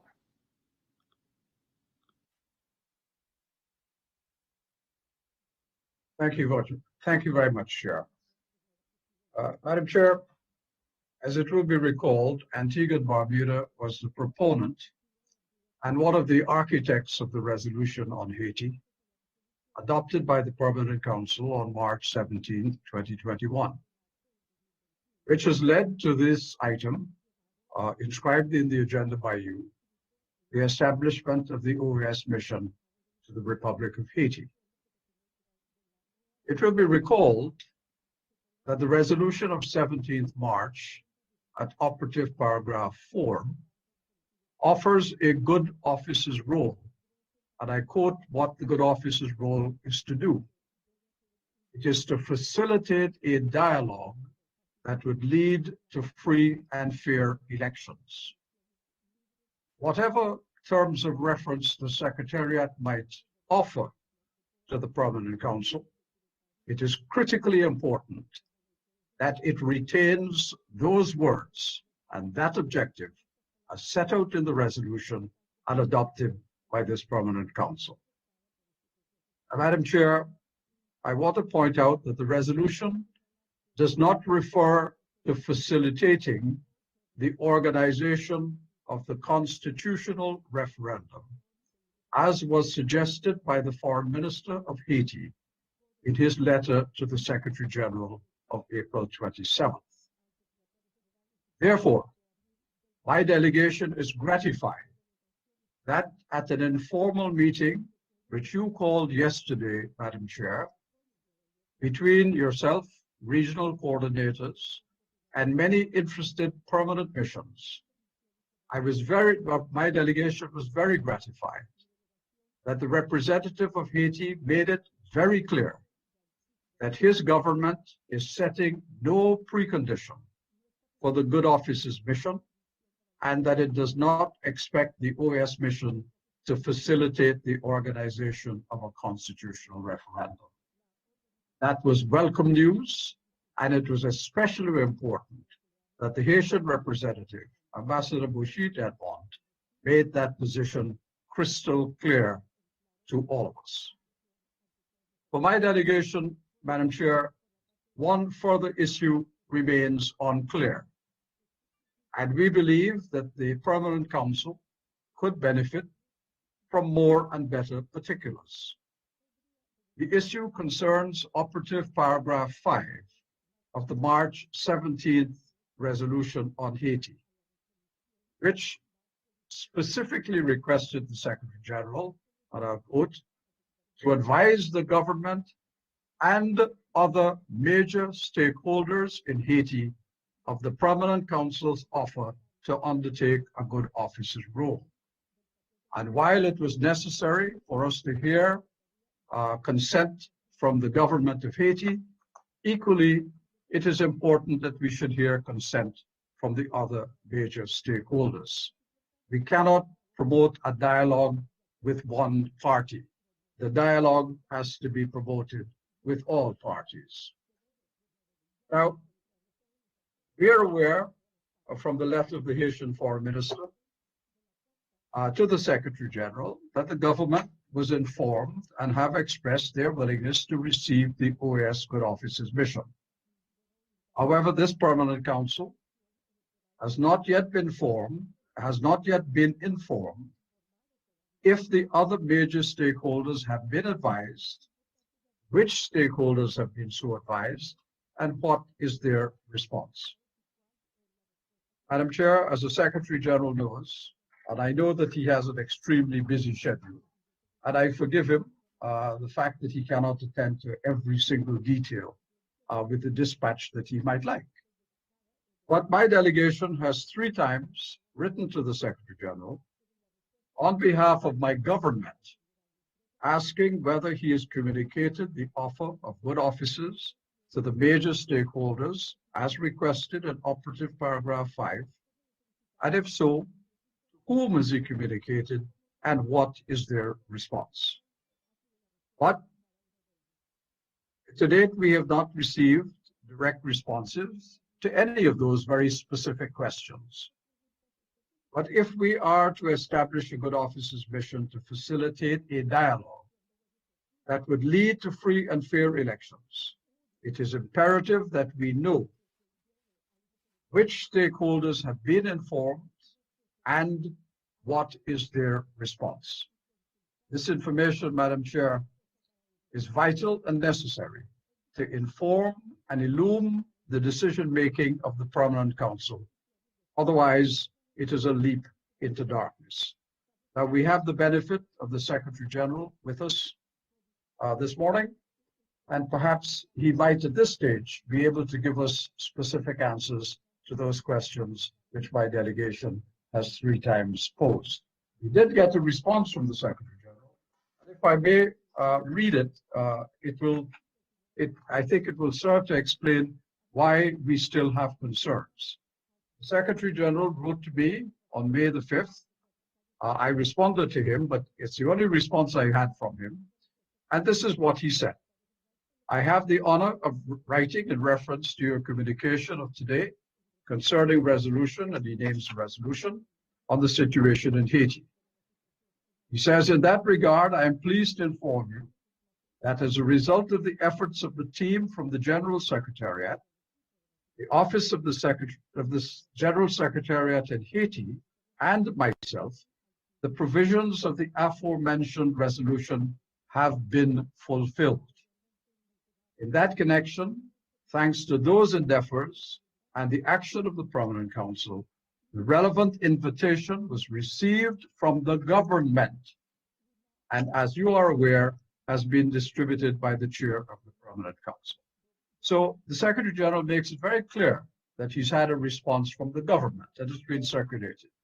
But I am yet to hear the answers to the other question, which is vital to this resolution and to the formation of any good officer's mission.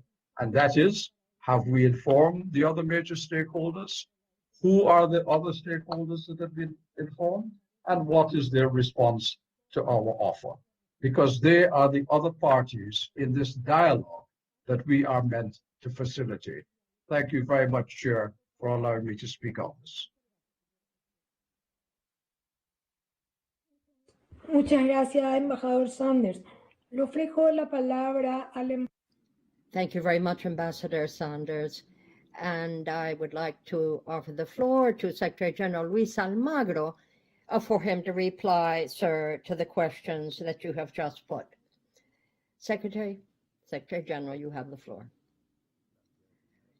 Thank you, Madam Chair.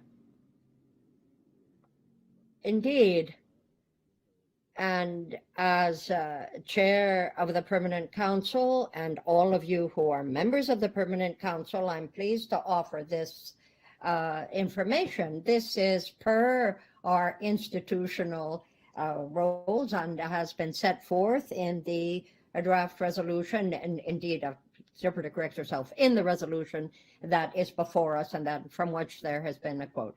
I'd like to state that at least 28 different political and social actors in Haiti have been informed and apprised of the situation. Aside from the government, it goes without saying, 9 political actors, I'm talking about parties and specific political actors, that is parties and individuals who have a stake in this process, and that were considered relevant from the standpoint of the commitment that the Permanent Council took, and it is enshrined in this resolution. International actors, civil society, a very broad assembly of interested actors have been informed, all of which have responded with interest and stating their intention to participate in the process. This, of course, goes also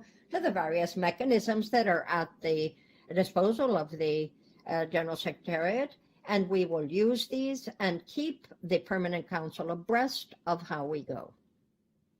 Thank you. Thank you, Secretary General. I'm pleased to give the floor at this time to Ambassador Aboshit Edmond of the Republic of Haiti.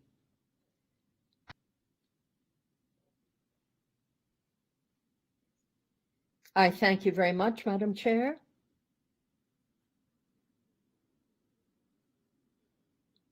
Madam, I begin by expressing my gratitude to you for including on the order of business of this meeting the situation in Haiti.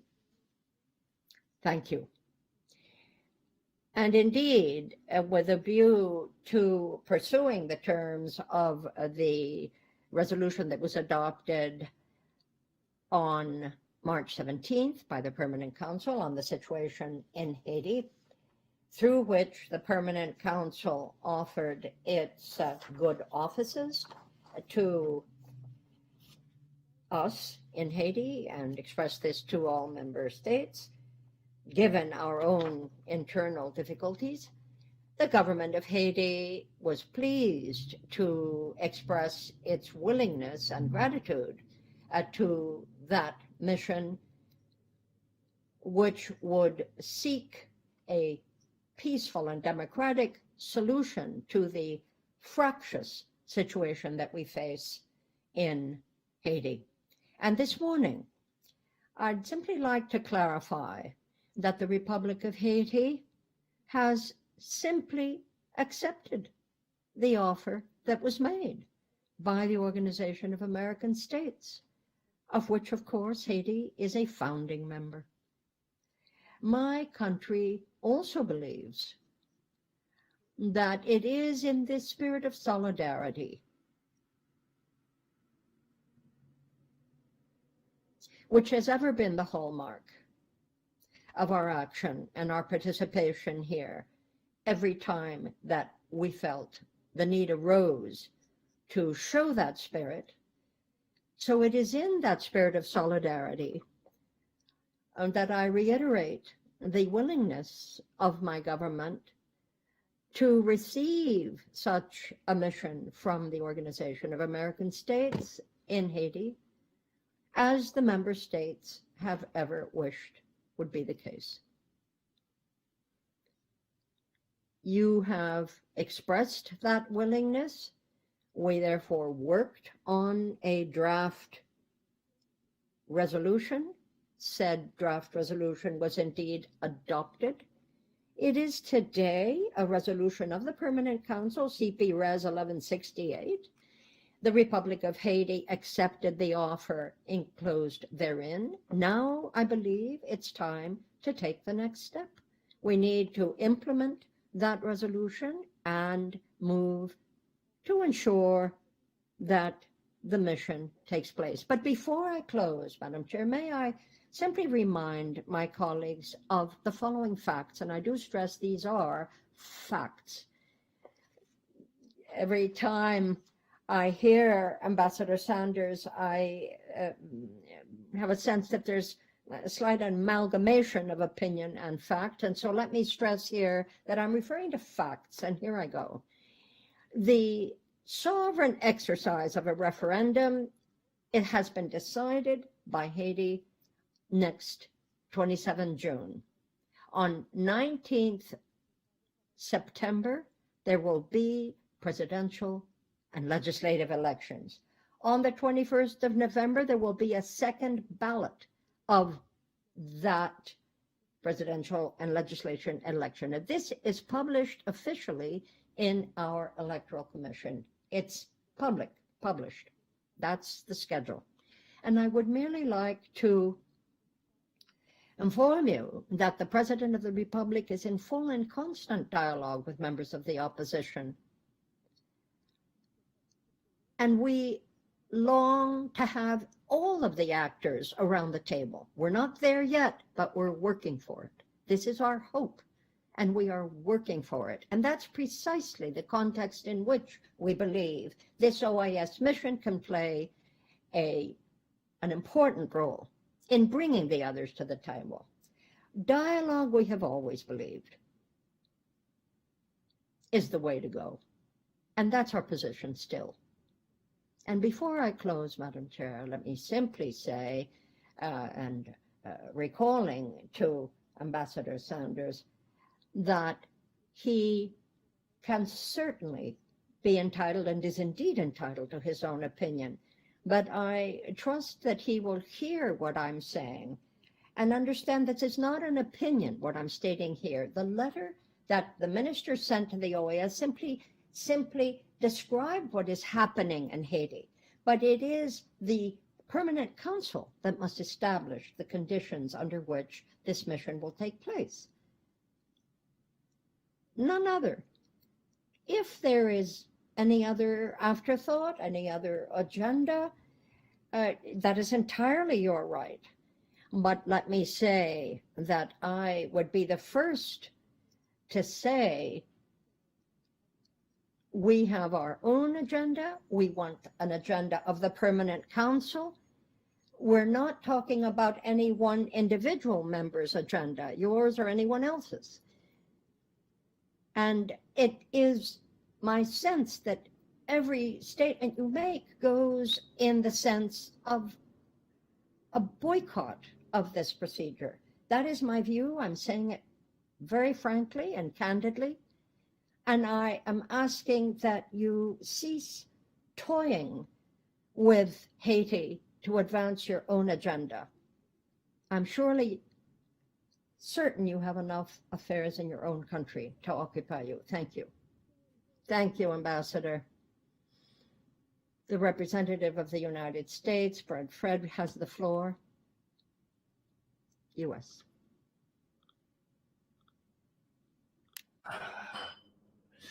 We thank you, Madam Chair. We thank you for your active role in facilitating the implementation of the March 17th resolution, and for your report this morning to the Permanent Council. And we also thank the Secretary General for his report.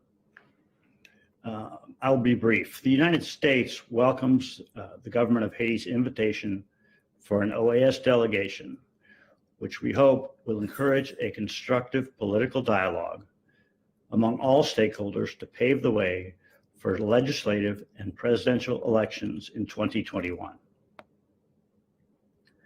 Colleagues, as you know, this Permanent Council adopted the Haiti resolution by acclamation on March 17th, almost 2 months ago.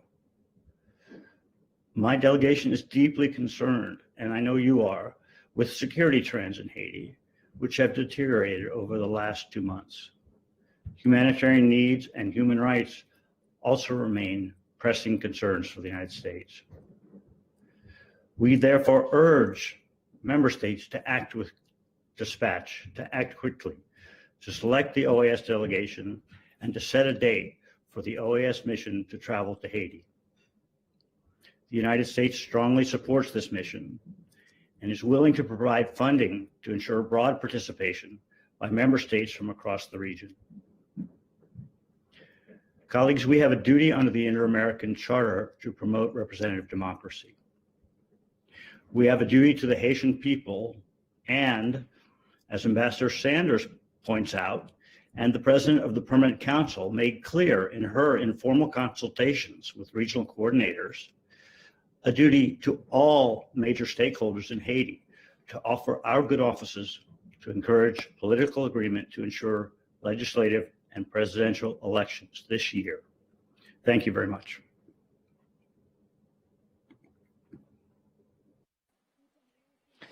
Thank you very much, Brad. Ambassador Luis Alvarado of Nicaragua is recognized.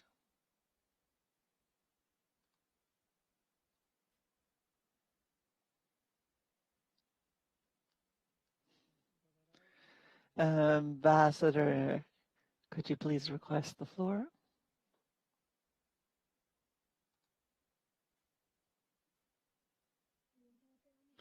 While we wait for him to reconnect, let me offer the floor to Ambassador Ronald Sanders of Antigua and Barbuda. Thank you, Chair. In fact, I think I was ahead of the Ambassador of Nicaragua in indicating that I wish to speak. And my wish to speak is simply to thank this. Disculpe. Hello?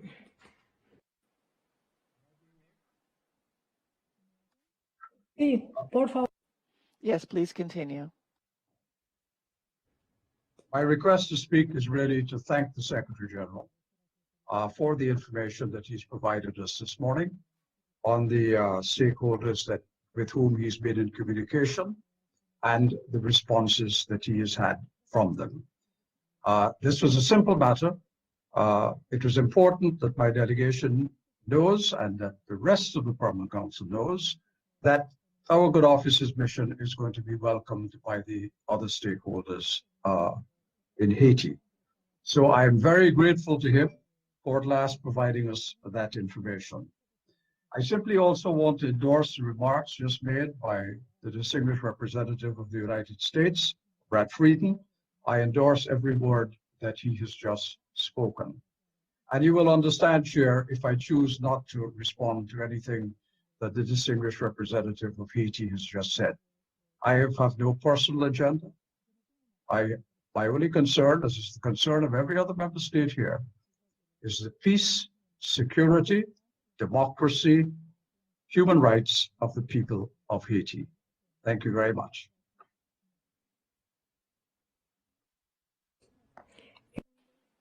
Thank you, Ambassador Sanders. Ambassador Luis Alvarado. To continue with him, we will then continue with Ambassador Fernando Simas of Brazil. Ambassador Alvarado.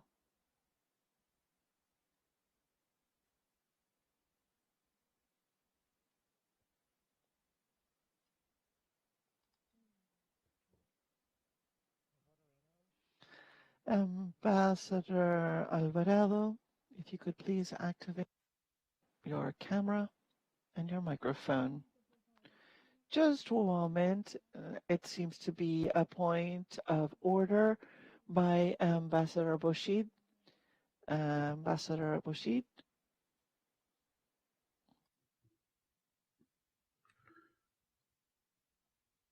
Merci, Madame la Présidente. Thank you, Madam Chair. I just wanted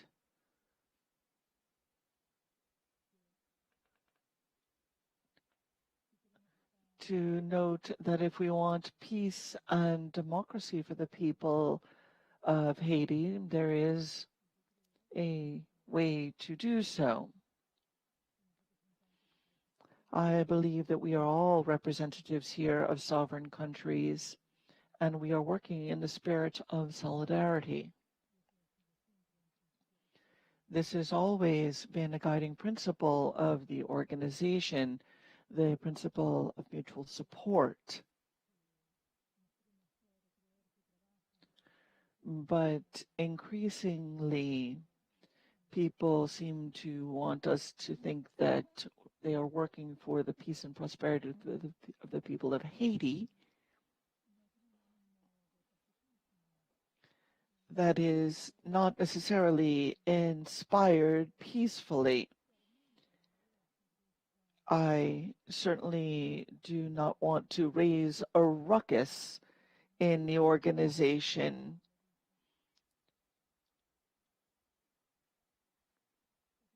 But certainly we know that the ambassador's government engages in activities that I would deem reprehensible. And that continues to engage in efforts to destabilize my government. He knows well the harm that can be caused not only to my country, but also to the organization. The storm that has been unleashed in this organization is very weak, and today you speak to me of peace. I know not of what you speak. Let me know that every ambassador present here has the right to express his or her position or that of his or her government, but all such expressions must be made respectfully. But when a government or an ambassador seeks to utilize my country as a pawn in their political agenda, that is upsetting, naturally, because we all have the same rights. Because if you are seeking to discredit and destabilize my country, I would say, no, enough is enough. Thank you, Madam Chair. Thank you, Ambassador. Luis Alvarado, Ambassador, if you could please take the floor. Thank you, Chair. The delegation of Nicaragua would like to note that Nicaragua will abstain on any decisions made on the current composition of this group and any future actions that might be taken against the sovereign government of Haiti. We would also like to ask that note of that be made in the minutes of this meeting. Thank you, Ambassador. Ambassador Fernando Sima of Brazil, you have the floor.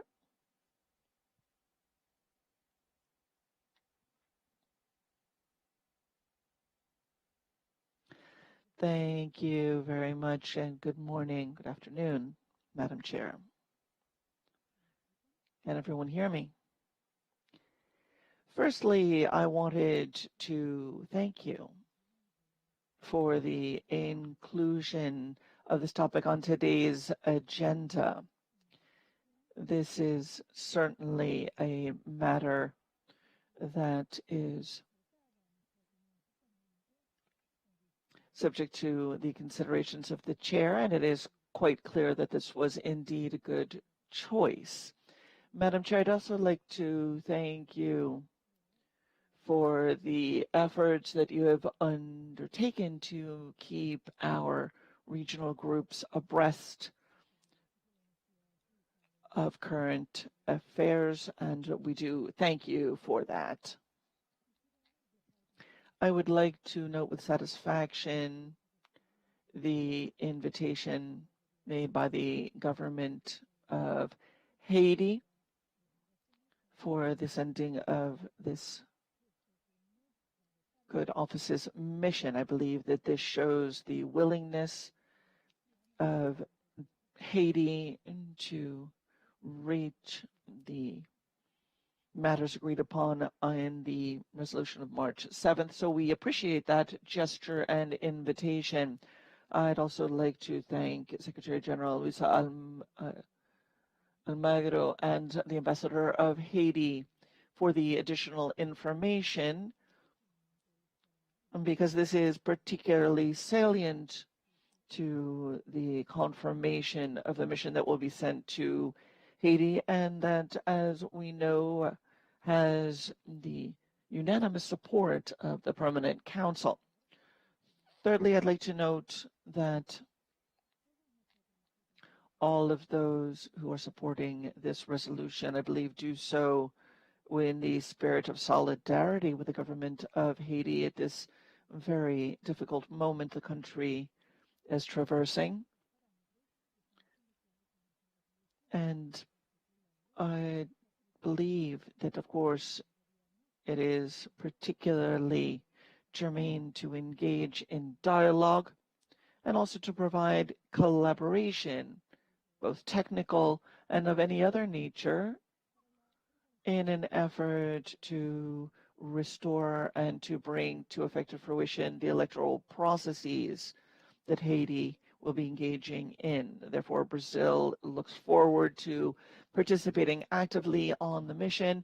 And again, thanks you, Madam Chair, and the Secretary General for efforts to move that forward. The only suggestion that our delegation could pose is the following, and that is that as a result of our discussions here today, I understand that through the chair of the Permanent Council, we should engage in informal consultations between and among the interested delegations to settle some of the other matters, not the schedule, the logistical aspects, but rather other aspects associated, so to say, about the inclusion of different members and the different perspectives and aspects that should be tracked and looked at, particularly by the mission. And again, this is a good office's mission, working hand in hand with representatives of Haiti. So I think that before defining a date, which I would hope to be as soon as possible, but even before we define that date, I believe that we should engage in informal consultations about the objectives of this mission. And this is the comments again from a friendly nation in support of this good office's mission. Thank you.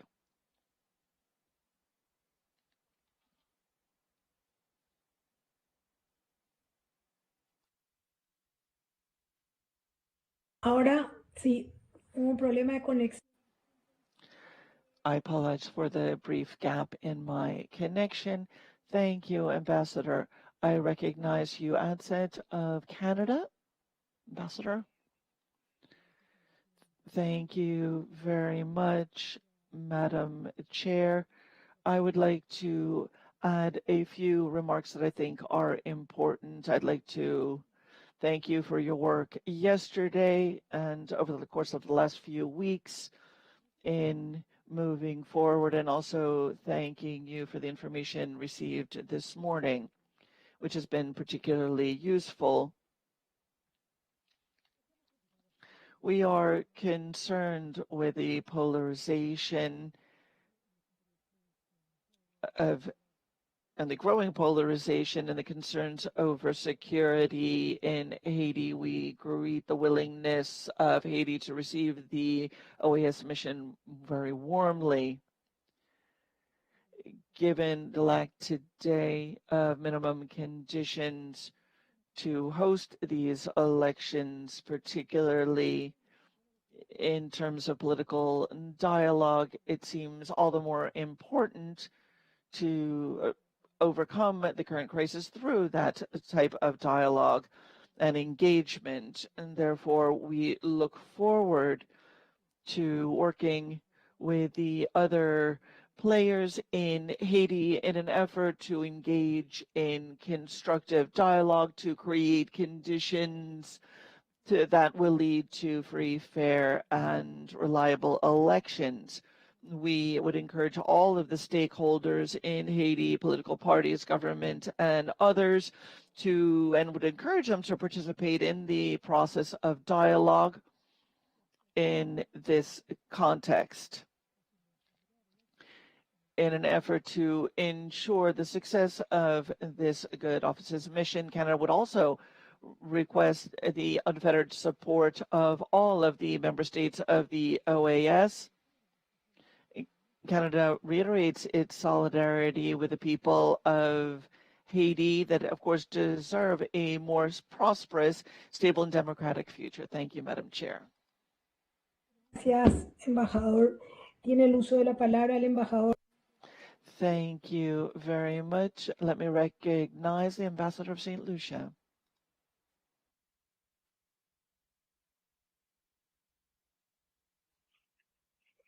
Thank you, Chair. Chair, I want to specifically thank you for providing us with an outline of a way forward. My delegation especially welcomes the offer for more time. This for us to be more fully aware and to more fully explore how best we proceed, notwithstanding the need to engage sooner rather than later. We also note the report of the Secretary General, which has provided much needed clarity. Chair, Haiti needs our help and we must support it.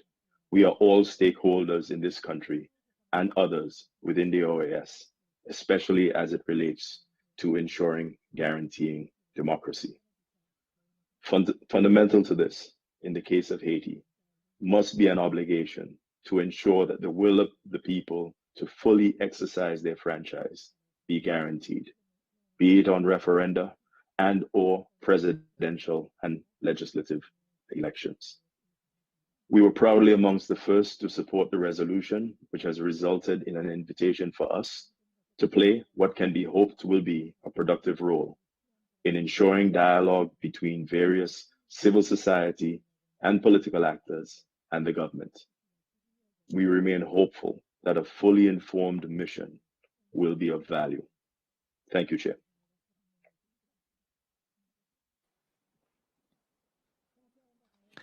Thank you, Ambassador.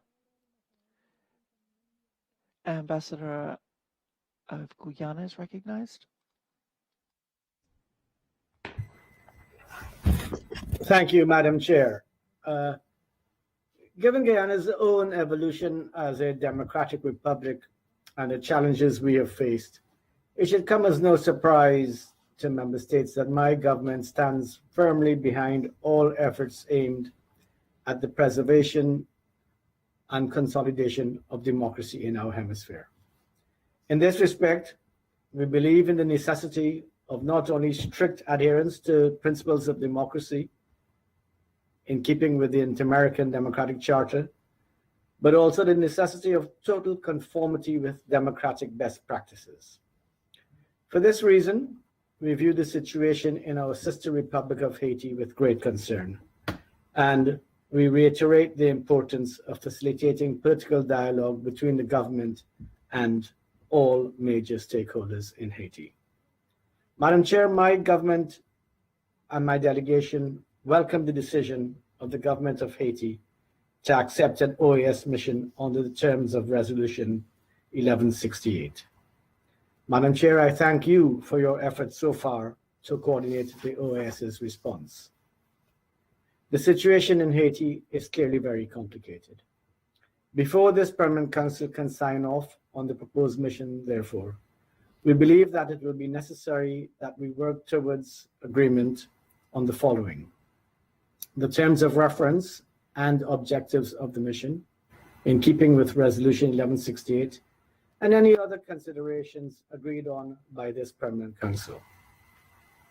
The financing of the mission, preferably with voluntary funds, the composition of the mission, ensuring geographic balance and equity, and the timing of the mission. I thank you, Madam Chair.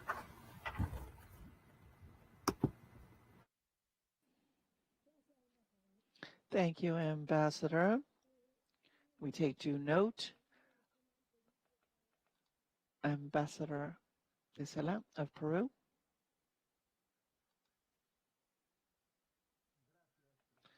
Thank you, Chair.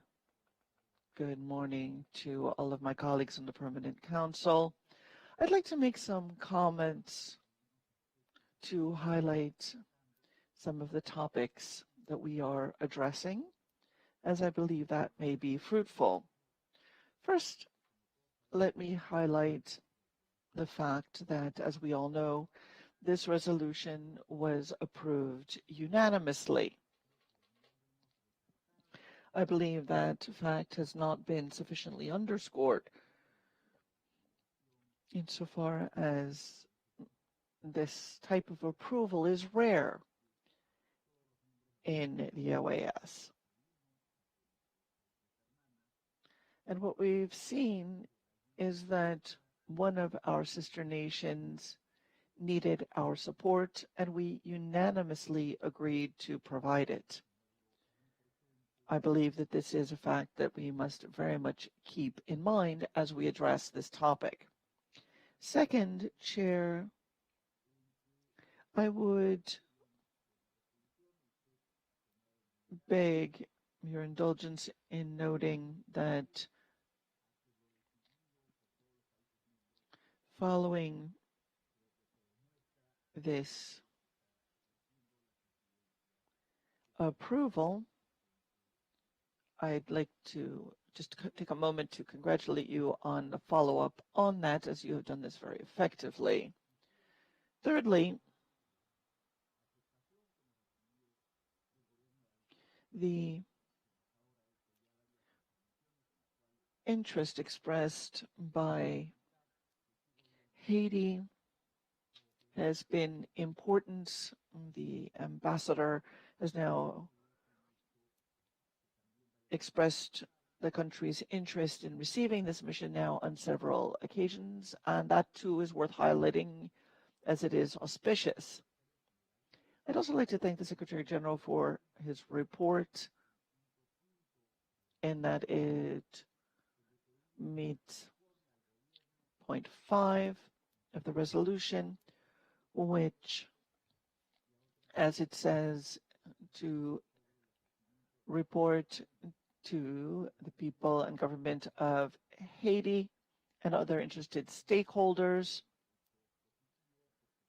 through the Permanent Council, and he has now done that, and that too is auspicious and enables us to continue our efforts. Lastly, I would like to express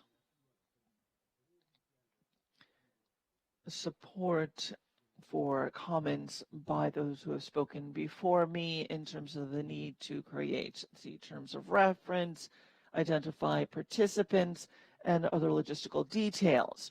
I'd just like to highlight that perhaps we need to keep in mind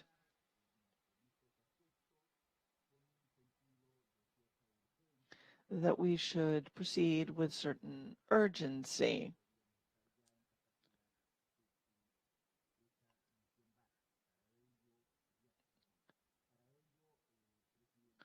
And toward that end, I would like to offer the good offices and the collaboration of my delegation to bring that trip to fruition as soon as possible. Thank you. Let me recognize the Ambassador of Guatemala. Thank you, Chair. My delegation would first like to acknowledge your impeccable leadership at the head of the Permanent Council. Guatemala expresses its support for the decision of the chair to include this important topic on today's order of business. and recognizes her effort and undertakings to bring the corresponding resolution to full fruition, again, as noted by previous speakers, as it was approved unanimously. We also appreciate the ongoing process of consultation with regional groups to create a mission to Haiti in the terms set forth in that resolution, as well as the report presented to us by the Secretary General with regard to operative paragraph 5 of that resolution. Now, given that we have not yet reached consensus on how we would compose this delegation, we would like to support the proposal from the chair to continue in informal conversations between and among the delegations and look forward to terms of reference as you have requested that be issued by the Secretary General.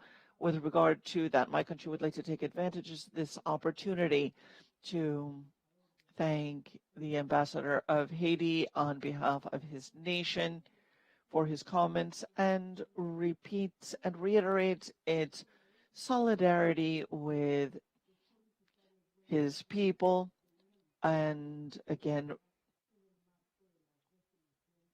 congratulates the government on agreeing and proposing that such a mission should be sent to Haiti. We encourage all countries to continue to work on behalf of the people and government of Haiti, and certainly my nation is committed to supporting you. Thank you, Ambassador. Let me ask Ronald Sanders and others who had requested the floor. Did you remove your request to speak, or was there a technical error? Ambassador Sanders, had you requested the floor, or was it an error? Ambassador Edmond, same question. I'm sure I did request the floor, and if I may take the opportunity now to say what I wanted to say, I will do so quickly. Madam Chair, my delegation has to register its objection to the reprehensible accusation of the representative of Haiti that my government has an agenda to destabilize the government of Haiti. We're a small island, 100,000 people. Haiti is a large island, 10 million people. We don't have the resources that Haiti has, but we do have a concern about human rights and about Haiti itself. We have a long relationship with that country, and we are interested in its development. But I object, and I have to object, to the accusation against my government, which I know that every delegation present here today would recognize as foolishness. And I am sorry that the ambassador of Haiti felt he had to use the kind of unparliamentary language and to make those kinds of accusations, which he himself would know on serious reflection is not sustainable at all. But having established my objection to his remark, Chair, I say no more on this. And I would hope that he would desist in future from making these kinds of accusations. Thank you very much.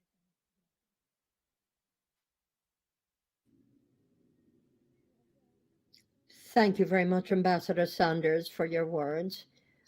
Ambassador Boshit Edmond of the Republic of Haiti has the floor.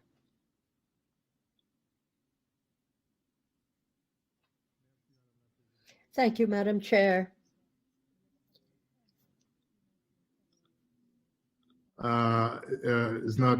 Doesn't matter here. what does matter, those are the words that he keep using against my government on his tweets thing. You know, every time he tweets those things, every time he uses those tweets have consequences because there are people who are reading them. Instead of helping, they are just causing harm. And all those efforts the OAS is trying to do. Because now, I'm wondering if he can explain why those articles, the last article he published last week, he predicted that there will be a big, hurricane at the OAS today. Is that a behavior of a country who wants to help? I don't think so. There should have been a way to express those things. We know the letter, even published by this ambassador to all permanent missions, to some extent was insulting to us because it was a decision of the permanent council of the Organization of American States. I understand a member state can have an opinion, but the fact that we're trying to impose your will on everybody, it's not going to happen. Disculpe, Presidenta, tiene un punto de orden. Perdón, embajador Edmond. There is a point of order on the part of Ambassador Sanders. Ambassador Sanders, you have the floor, sir, on a point of order.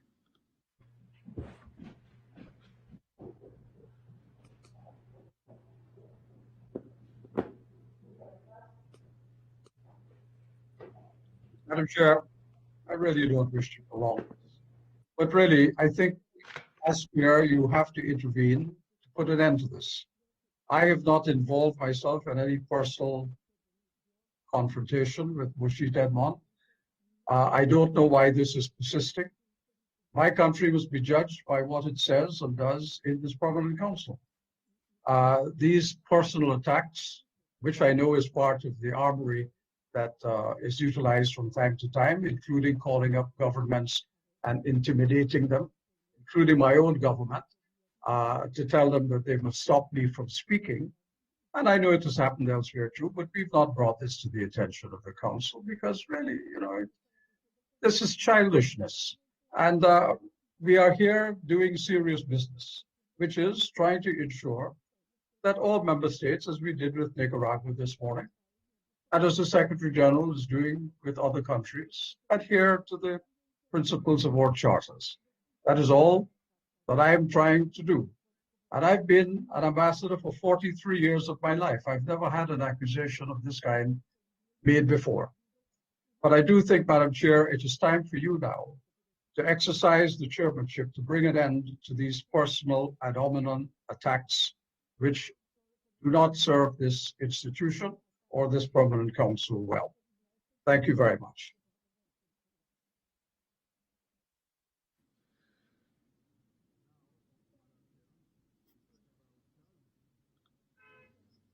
Started with that. Look at, if you want, go to his tweets yesterday. He even lied about our meeting last night. Even lie about it. But if you want that respect for your country, stop using the name of your country to accuse other country. Because your accusations, those things you've been tweeted, those things you've been written and published, they are not acceptable. You have to recognize that.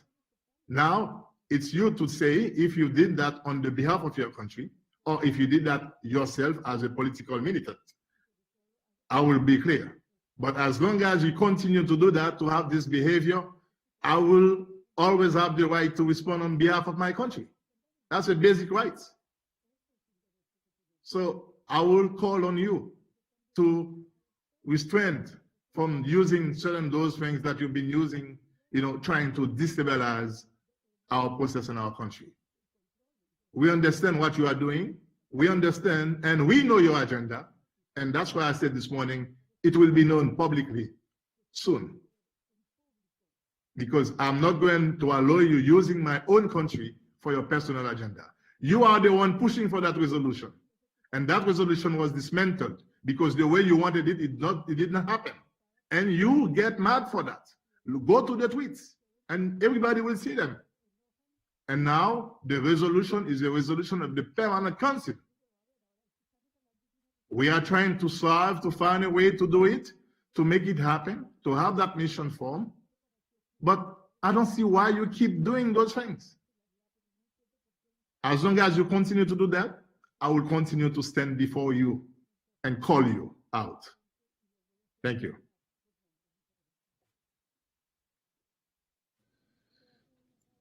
Thank you, Ambassador.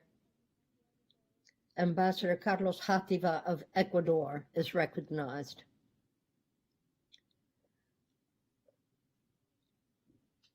Madam Chair, I wish to begin by complimenting you on your leadership and on having included this issue on the order of business of our council today, for us to look into the actual terms of what is now the fully acclaimed Resolution 1168 that we all upheld last March 17th. And I would add here a call to reason. And I'm very sure no one is better placed than you, Madam Chair, to uphold that call, and nor wiser in being eloquent in having us understand it. I want to celebrate the fact that the Republic of Haiti has expressed its willingness to accept an observation mission, a mission of good offices, in order to build on the consensus of all member states on the issues that are not only questions of style, but of actual substance, and for us to understand the position of Ambassador Edmond Bouchit as to that very fact, the fact that Haiti welcomes with open arms such a mission in the terms expressed in the aforementioned resolution. I would ask that we look promptly to see how that mission can take place and be in touch with the government of Haiti as to the dates that might be useful, and particularly to pave the way to a smooth holding of free, fair, and transparent elections later this year in Haiti. What matters now, as has been said repeatedly, is that we establish clearly the terms of reference of that mission. This is about being of assistance to the Republic of Haiti under the terms that the Permanent Council set forth. And those terms of reference have to be very clear before the mission takes place. And as Ambassador De Sela said yesterday at the meeting of regional coordinators, we in Ecuador will certainly be fully behind that effort and do all we can to assist the government of Haiti to move forward with us in that sense. Thank you. Thank you, Ambassador Jativa, says the chair. Ambassador Luan Gilchrist of St. Vincent and the Grenadines has the floor.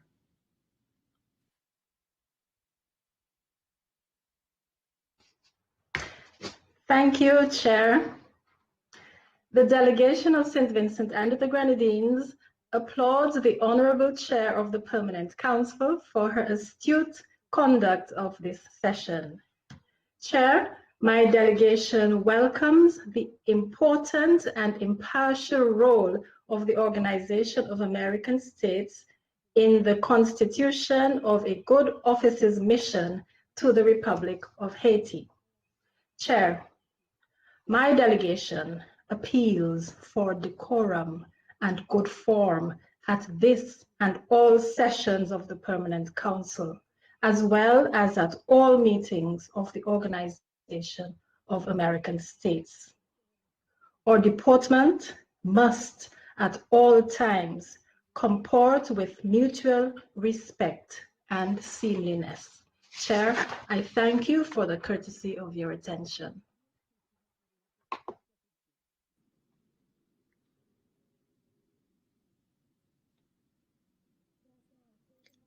Thank you, Madam Ambassador.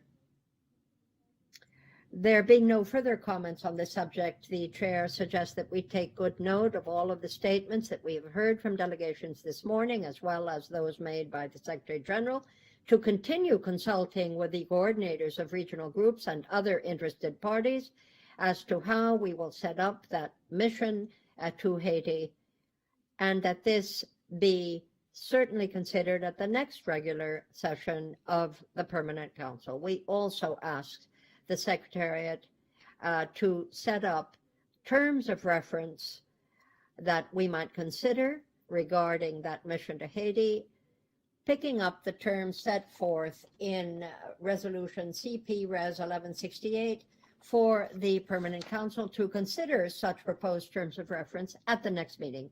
Are there any objections? In the absence of objections, it is so agreed. We move now to item 4, ladies and gentlemen.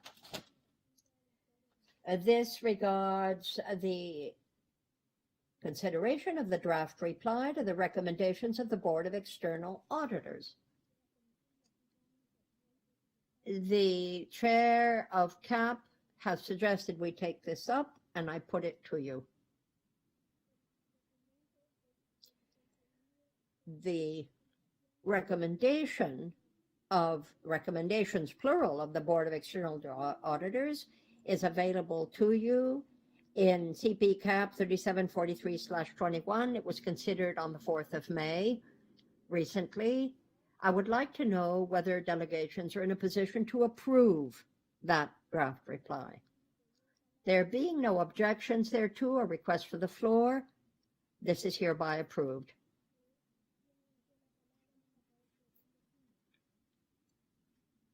Ambassador Simas of Brazil has the floor.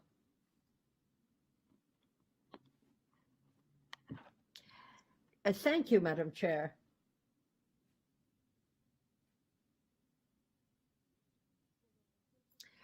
As regards our recommendation of the proposals of the Board of External Auditors, draft which is put before us, I have to say the work that mission has carried out, that board has carried out, is much appreciated by Brazil. And we, of course, also appreciate the regular administrative functions of the OAS and ongoing dialogue with member states. We take note of those recommendations at the most recent meeting, and Brazil agrees thereto. We congratulate ourselves, along as we congratulate all member states and the Secretariat, for the measures that are proposed and that are proposed in this particular document put to us by CAP. Let us stress in particular the question of indirect costs of projects that are... No sentido de garantir uma taxa de recuperação de custos que torne a OEA mais competitiva na captação de recursos externos e de promover o uso adequado dos recursos acumulados mediante a cobrança dessas taxas. Senhora Presidente, a delegação do Brasil orgulha-se de ter contribuído para os avanços normativos incorporados recentemente à OEA. Sempre obtidos a partir de consensos gestados na CAAP e adotados por este Conselho Permanente e pela Assembleia Geral, medidas como o teto de despesas inferior à expectativa de receita, a formulação realista das dotações orçamentárias, a maior exigência de transparência para a realização de transferências de recursos e para a criação de departamentos no secretariado, todas essas medidas têm contribuído para tornar a OEA uma organização mais resiliente e mais adaptada aos meios materiais de que efetivamente dispõe. Acreditamos que a próxima etapa deste processo de fortalecimento institucional envolve o aprimoramento da arquitetura dos órgãos de controle da organização. E, nesse sentido, compartilhamos a percepção quanto à necessidade de que seja estabelecida uma comissão de...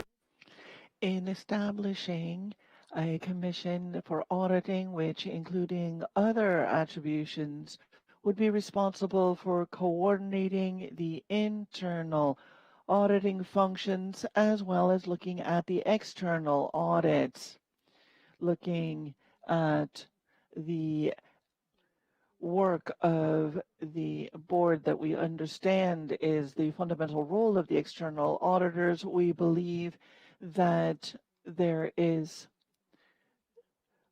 an effort that needs to be made to ensure that we have the presence of all of the experts whose abilities represent an asset that can benefit the organization tremendously. Thank you very much. Let me recognize Ambassador Hugh Adsett of Canada. A couple of comments on this item. To note our strong support for the work of the Board of External Auditors. It's a critical part, we think, of the independent oversight at this organization, and we view the recommendations of the board as constructive, and it's important that we continue to work on their implementation. As chair of the CAP, I'm pleased to note that actions have already been taken to address the board's recommendations to update the organization's strategic plan and to review the rate and methodology for indirect cost recovery. It's also important to note the board's timely recommendations on COVID-19, as well as the Secretariat's response to offer employee-friendly options by updating its alternate work schedule, its telework policy, and expanding opportunities for workplace flexibility. For our part, Canada will continue to support the work of the board and, of course, also the work of the OAS as we strive to implement them. Thank you very much.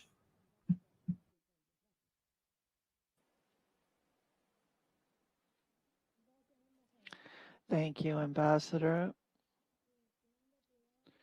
So the document would then be approved, and we will now turn to the next item on our order of business. That is the tribute to the memory of Ambassador Anthony Johnson. Let me recognize, therefore, the Ambassador of Jamaica, who has asked for this item to be included to pay a well-deserved tribute to the Ambassador of Ambassador Anthony Johnson. Madam Ambassador, you have the floor.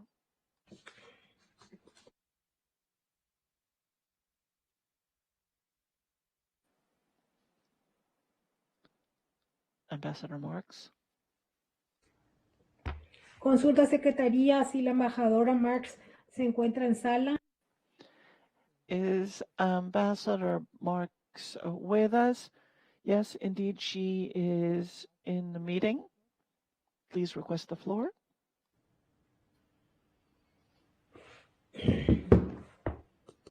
If you're having problem to request the floor, could you please refresh your browser?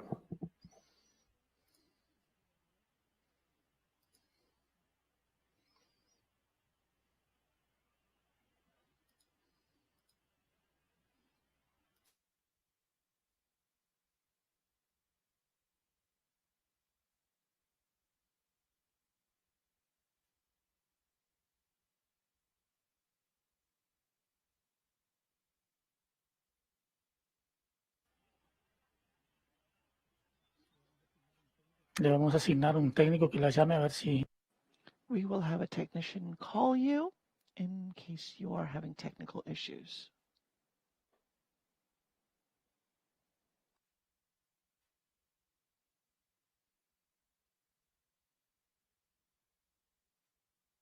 Perdona, Presidenta, está en mute. Perdón.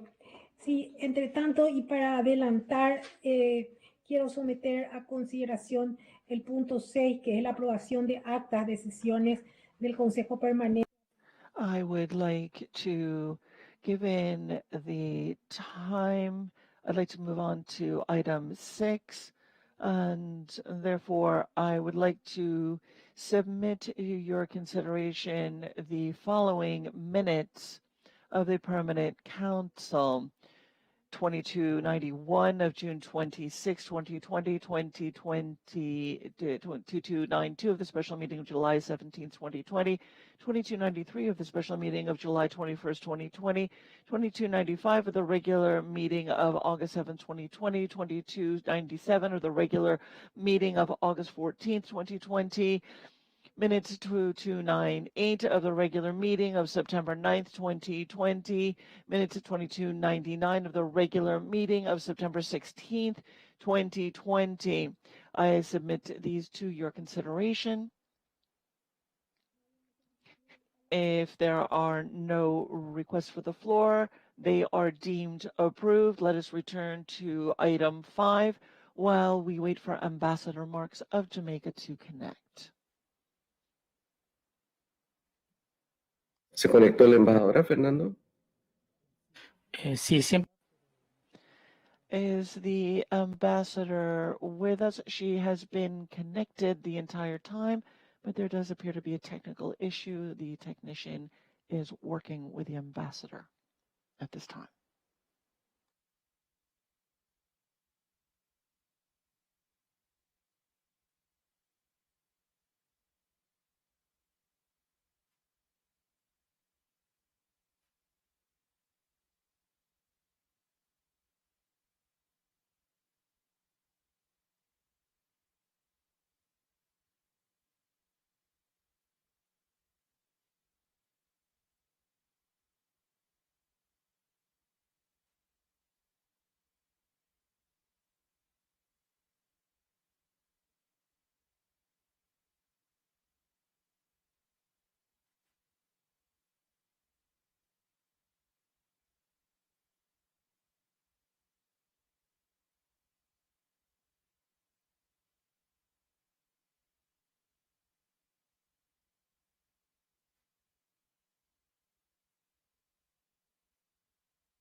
Audrey Mark.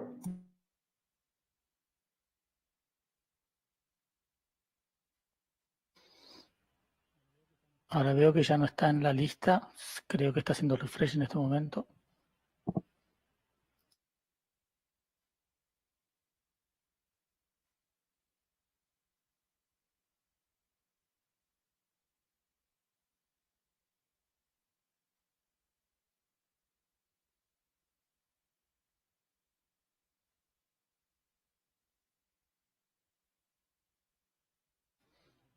Ahí volvió.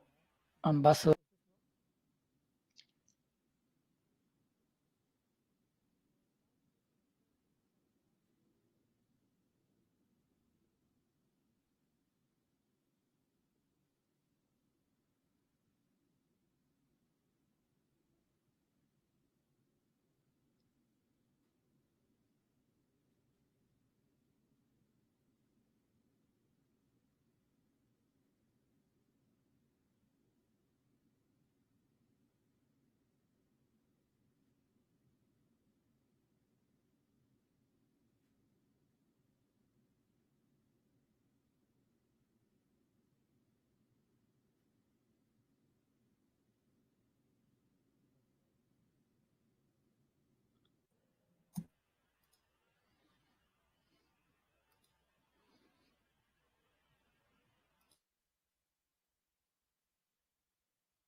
Okay.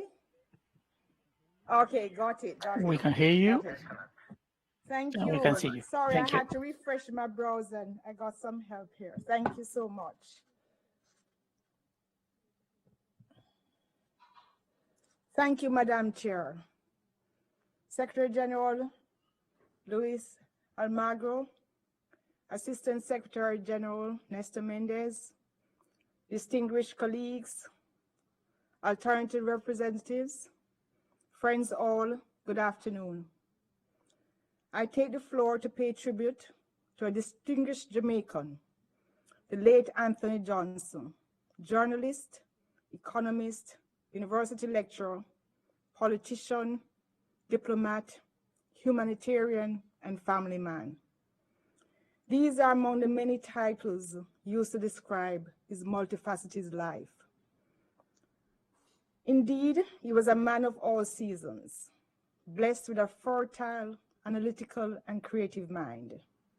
He was knowledgeable on a vast array of issues, undergirded by a deep appreciation of history. Ambassador Johnson earned a BA in economics and an MA in international trade and finance from the University of California at Los Angeles. He was an Inter-American Press Association scholarship winner in 1960 and was honored 3 times for academic excellence at UCLA and was a senior Fulbright scholar in 1980. He began his career in public service, working in the Ministry of Finance, and later in the private sector from 1970 to 1980. Yielding to the call for national service, Ambassador Johnson joined the Jamaica Labour Party in 1980, and in 1983 became a member of Parliament, a post he held for 10 years. Throughout his period of representational politics, Ambassador Johnson held numerous portfolio responsibilities at various times, including industry, commerce, mining, energy, technology, education, and agriculture. During the period of 1992 to 2008, he also lectured at the University of the West Indies in the Department of Management Studies. The Jamaican Foreign Service was also the beneficiary of Ambassador Johnson's sterling contribution from 2008 to 2012, during which time he was appointed Ambassador of Jamaica to the United States of America, serving concurrently as a prominent representative to the Organization of American States, and subsequently as High Commissioner for Jamaica to the United Kingdom.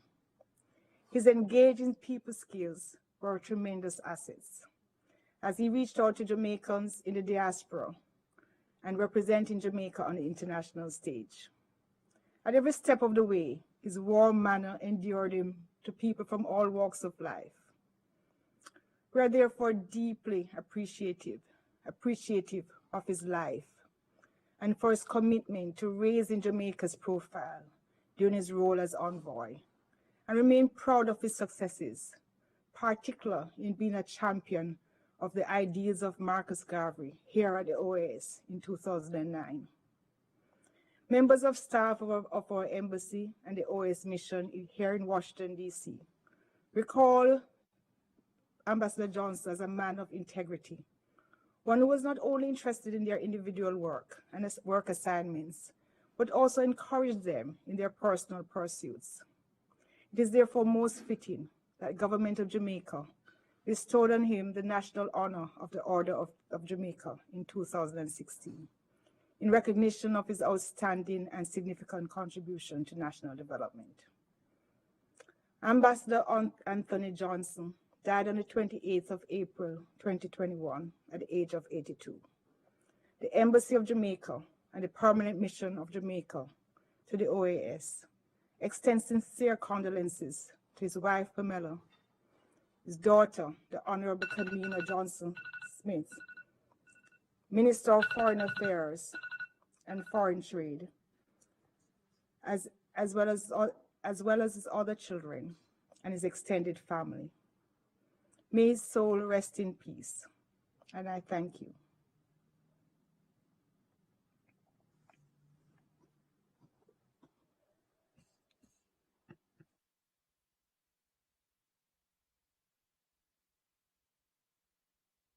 Fernando, por favor, le das la palabra al embajador de Antigua y Barbuda que va a seguir presidiendo.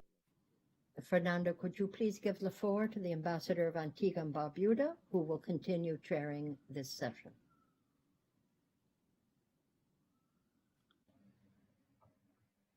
Thank you, Assistant Secretary General. I have taken over the chair because of the indisposition of Madam Chair. I will continue the meeting by thanking the Ambassador of Jamaica, Audrey Marks, for the tribute that she has just paid to the late Anthony Johnson, a very respected and distinguished member of the Jamaican society and indeed of the Caribbean society as well. And I now offer the floor to any other delegation that may wish to speak on this item.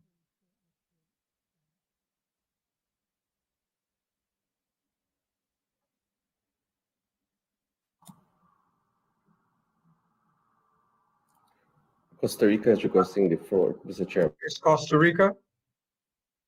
Costa Rica has the floor. Costa Rica, you have the floor.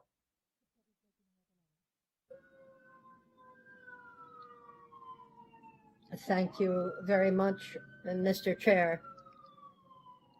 Your Excellency, Ambassador Audrey Marks, Permanent Representative and Ambassador of Jamaica before the OAS. Ladies and gentlemen, I speak on behalf of Belize, Costa Rica, El Salvador, Guatemala, Honduras, Nicaragua, Panama, and the Dominican Republic.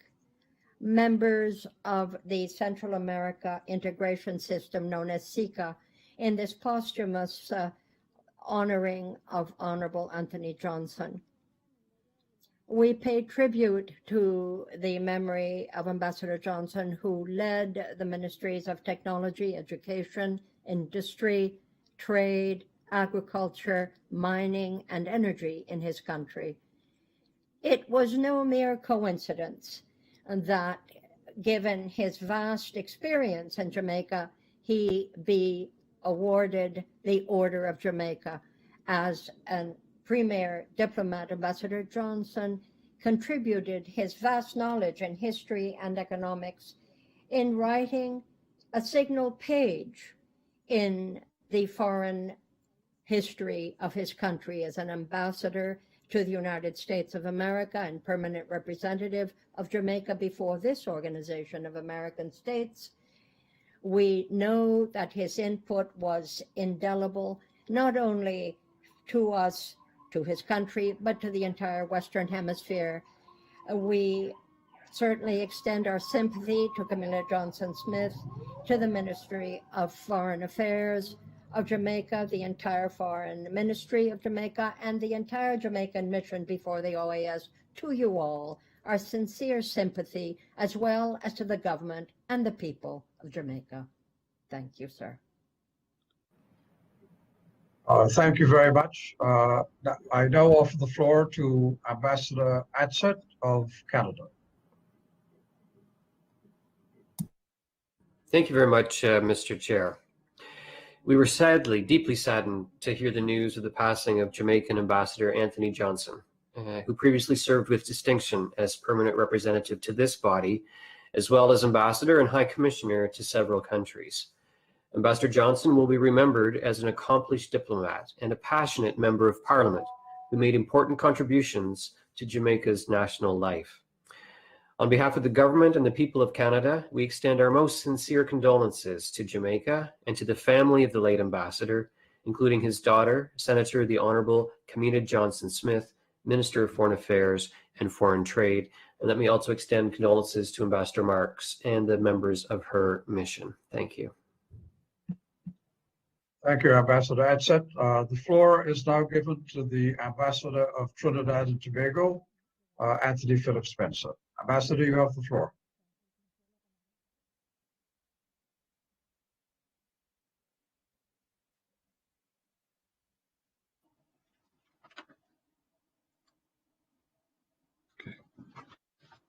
Good afternoon, Chair. It would appear that my camera is not working. Let's try that again. Okay, all May I please proceed without the video, nonetheless? Chair? Please do. Thank you. Thank you, Chair. Chair, permanent representatives, Secretary General, Assistant Secretary General, distinguished ladies and gentlemen. The member states of CARICOM, the Caribbean Community, express their deepest condolences to the people and government of our sister state, Jamaica, at the passing of Ambassador Anthony Johnson, April 20, 20.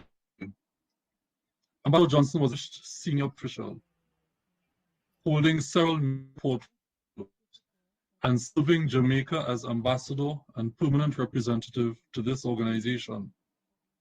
His immense contribution to the upliftment of Jamaica and to international service was exemplary. The high quality of his work was deservedly recognized by the Jamaican nation when he was awarded the Order of Jamaica in 2016. Ambassador Johnson is the father of Jamaica's present Minister of Foreign Affairs and Foreign Trade, the Honorable Senator the Honorable Kamina Johnson, who undoubtedly learned her statecraft in his company and through his guidance. Our thoughts are therefore extended to her and the Johnson family at this moment of grief with deepest sympathy. Homage has been paid to Ambassador Johnson in Jamaica, the Caribbean, and the wider world, demonstrating deep appreciation for his exceptional character and qualities of humility, intellect, and integrity. He gave leadership as a Minister of Government, Member of Parliament, Senator, diplomat, economist, and lecturer, from which many benefited. Ambassador Johnson's contribution to the development of Jamaica's highly regarded multilateral diplomacy was manifested in this organization from 2008 to 2010, when he served with distinction as the permanent representative of Jamaica. The member states of CARICOM honor this distinguished Jamaican and Caribbean statesman whose life of public service we celebrate today. Thank you. Thank you, Ambassador Philip Spencer. I now offer the floor to the distinguished Ambassador of Peru, Hugo de Sela. Ambassador, you have the floor.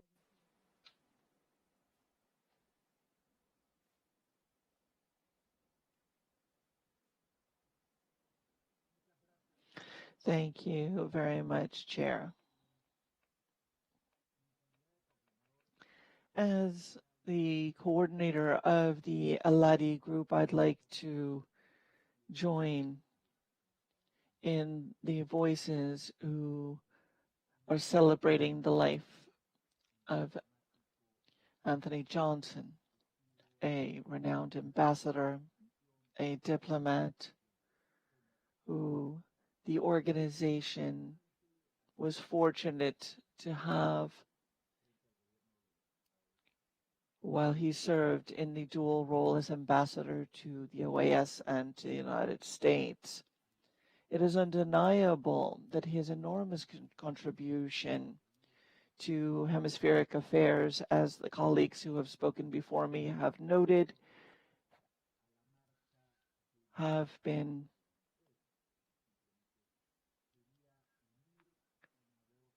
tremendously important to, again, the organization and the region. I wanted to simply take the floor momentarily to express our most sincere condolences to the government and to the family of Ambassador Johnson on the occasion of his passing. His legacy stands tall and will continue to do so through his daughter, who serves in such an august post in Jamaica. Thank you very much, Chair. floor to the distinguished representative of the United States, Brad Friedman.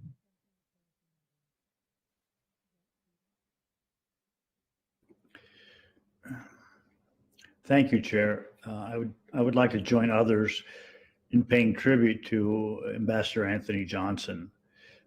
Ambassador Johnson was a distinguished diplomat, serving as both the ambassador to the United States and to the OAS, as well as many other positions of great honor and importance.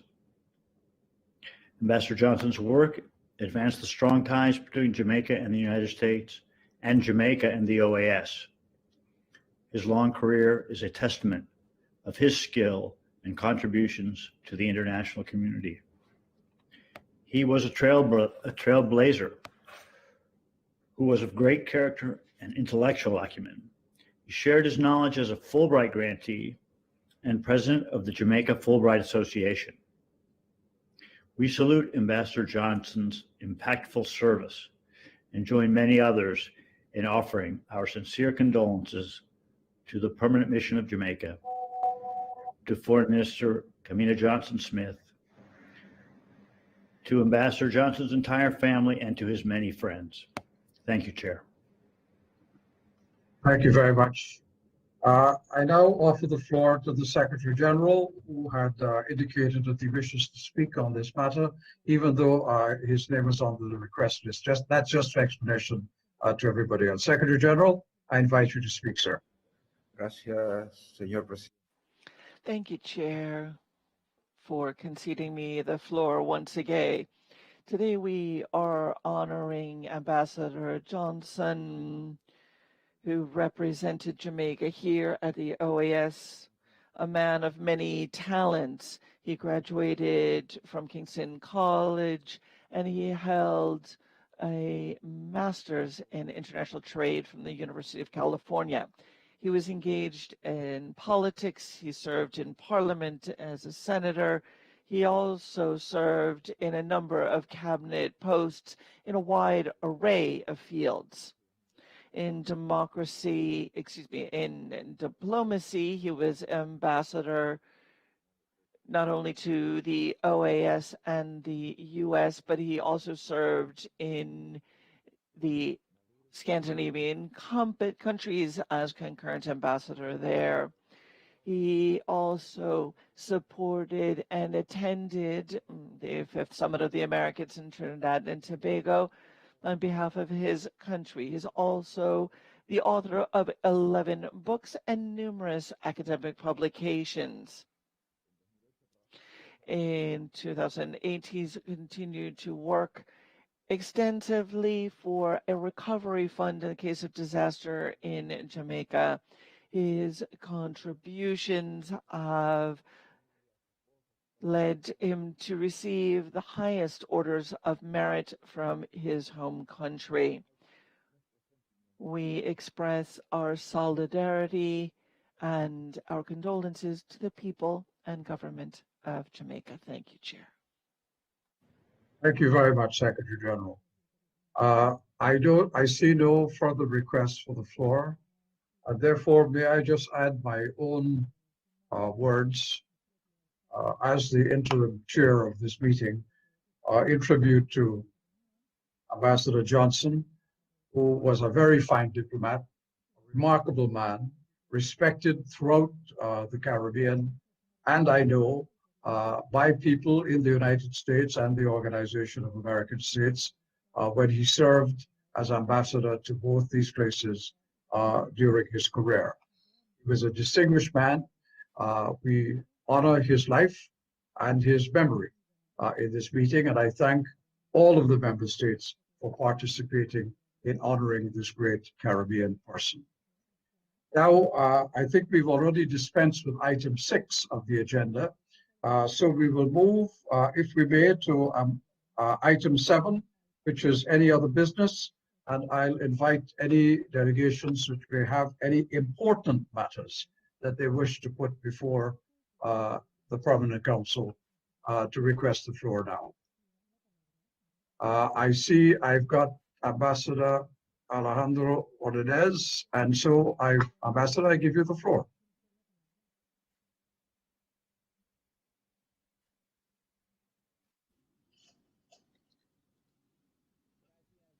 Thank you. Thank you, Chair. I'd like to avail myself of this opportunity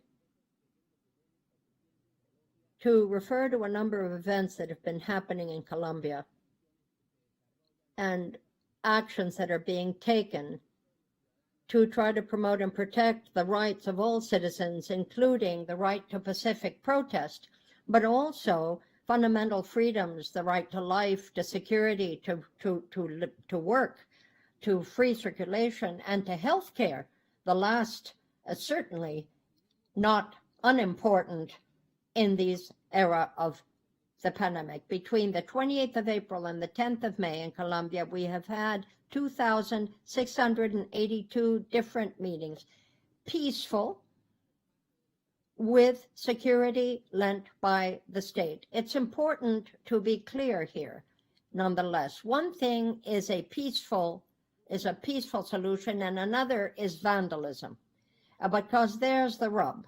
You have a sector that is abiding by the rules of democracy to express their respective ideas and votes, and others are, as I said before, vandals, people that are very willing to attack anyone who doesn't agree with them, and quite frankly, are exponents of subversion and international crime in some respects. And so the right of the state of Colombia in support of the first of these two I've mentioned is unrestricted. But there is a truth that we cannot ignore. Those that are involved in the protest of the latter are not supporters of democracy. The first are, and we respect them as such. The latter are using blackmail, criminality, and are in fact eroding the legitimate causes that others wish to raise. Pacific protest during the day, it would appear, but the minute the sun sets, vandalism and destruction. Let us not be mistaken.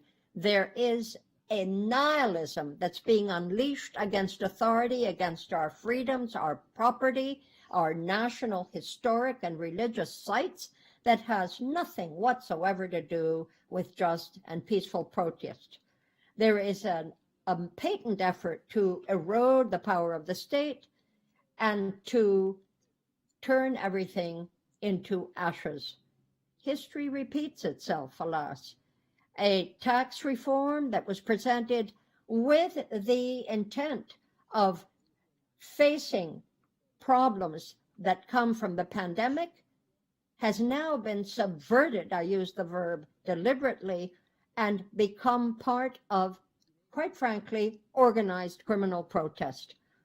Terrorist manifestations are involved, like the dissidents of the FARC and the National Liberation Army, the old criminals that are up to their ways again and seek to redress the wrongs they feel they have by any means whatever. And there are external forces, I'm afraid, that are at play here, that are making inroads, so they hope, into the free speech of this country, so that Colombian institutionalism may be vanquished. But it has not been. And others understand that. Thankfully, in the international arena, know that we are respectful of rights in our police and in others. But the consequences of this violence are certain. Between the 28th of April and the 10th of May, 3,082 blockages of the roadways, 600 and some people hurt, 32 killed, 849 members of the police that have been injured, 12 by firearms. One of them, Captain Lozano, was assassinated.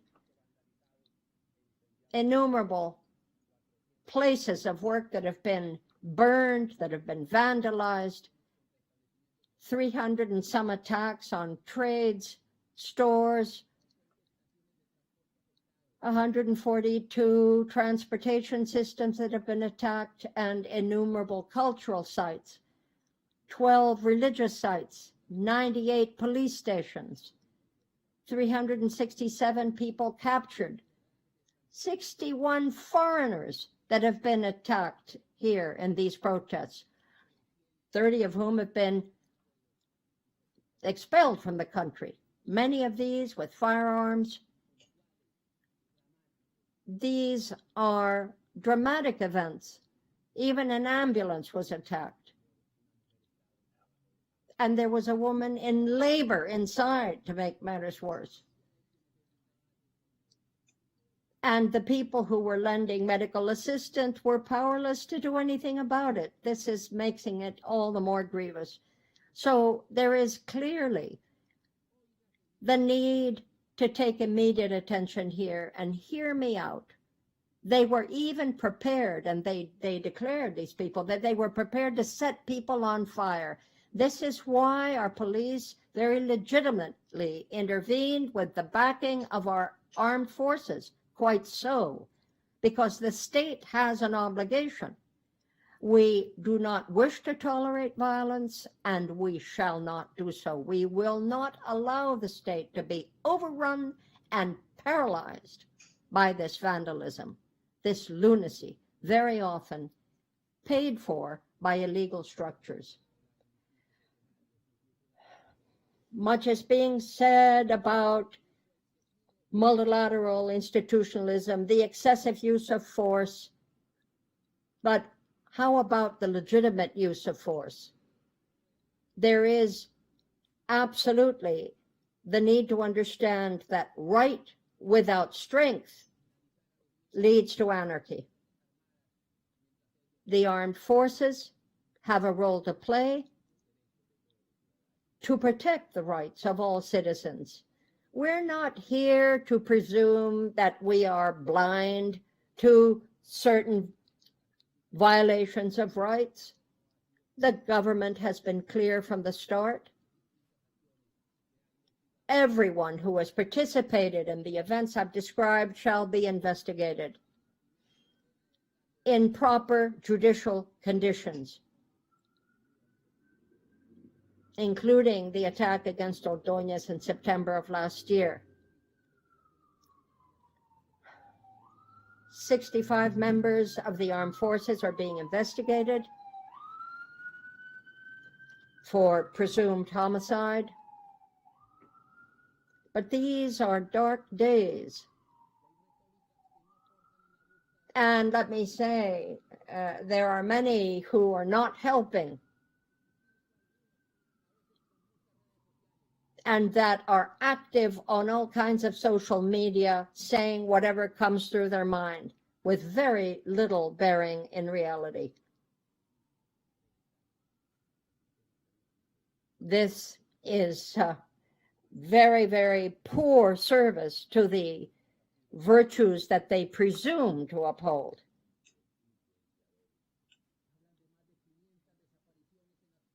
They're talking about more than 500 disappearances in protest marches.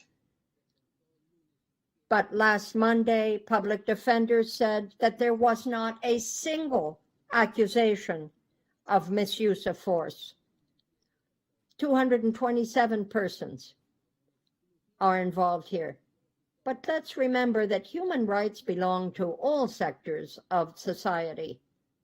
And we have to, distinguished ambassadors, look at this with a clear-sighted understanding of what's going on. Anybody being attacked has a right to defend himself. There were patients that were under dialysis who couldn't get to their doctors. There were people under chemotherapy who were also impeded. Where are their rights?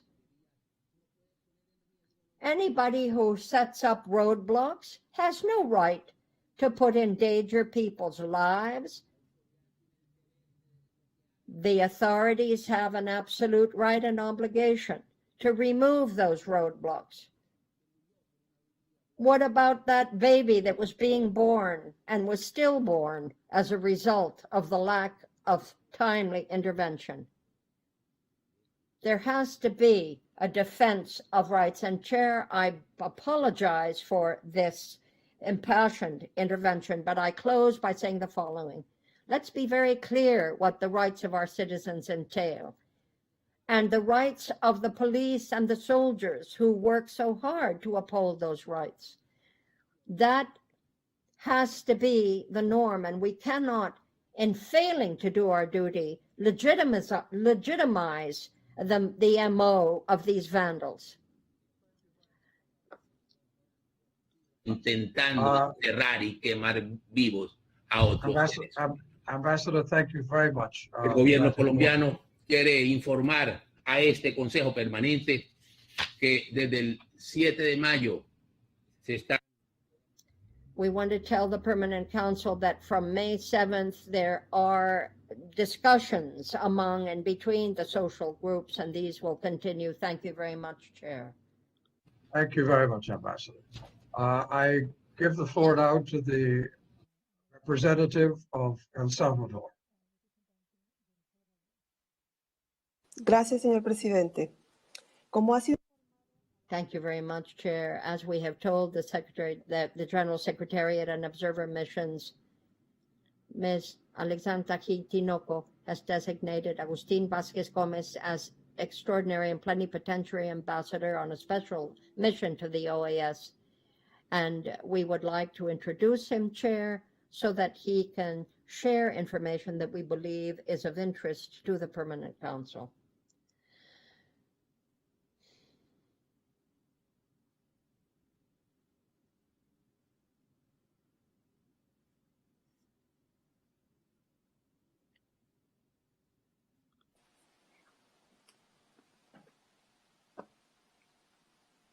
Muchas gracias, señor presidente.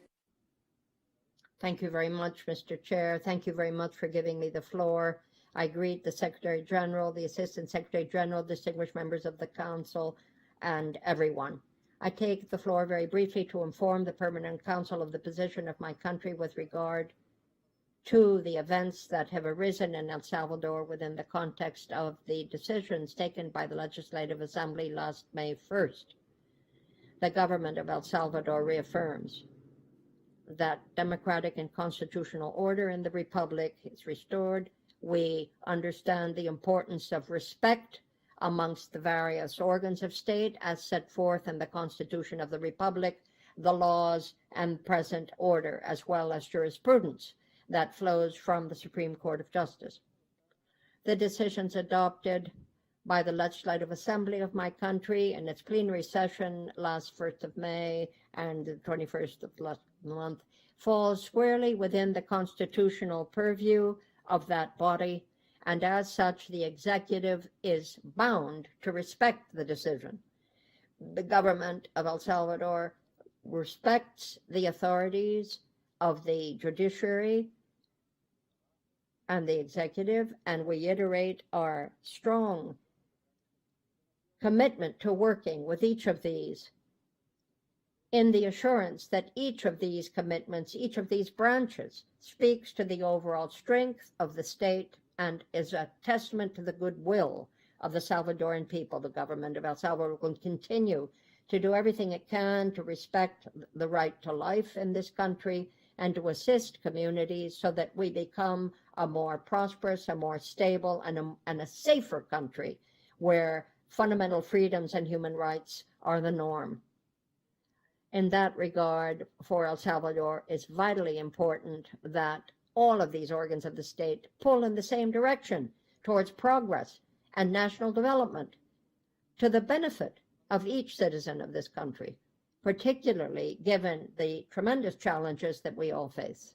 Finally, Chair, El Salvador is convinced that the efforts of my country will be possible because of the cooperation and the solidarity of the OAS that stands with us, its General Secretariat and its member states, as well as its observers, to whom we offer our ongoing friendship and respect. And we are thankful for your support of the initiatives that El Salvador is deploying for a stronger, more peaceful, and more democratic nation. Thank you. I'd just like to remind the next two speakers who've asked for the floor that we are at the end of a very long meeting, and there are other obligations that people have. So I would ask you, please, to try to be as brief as you can in making what I know are important statements. I give the floor now to St. Vincent and the Grenadines.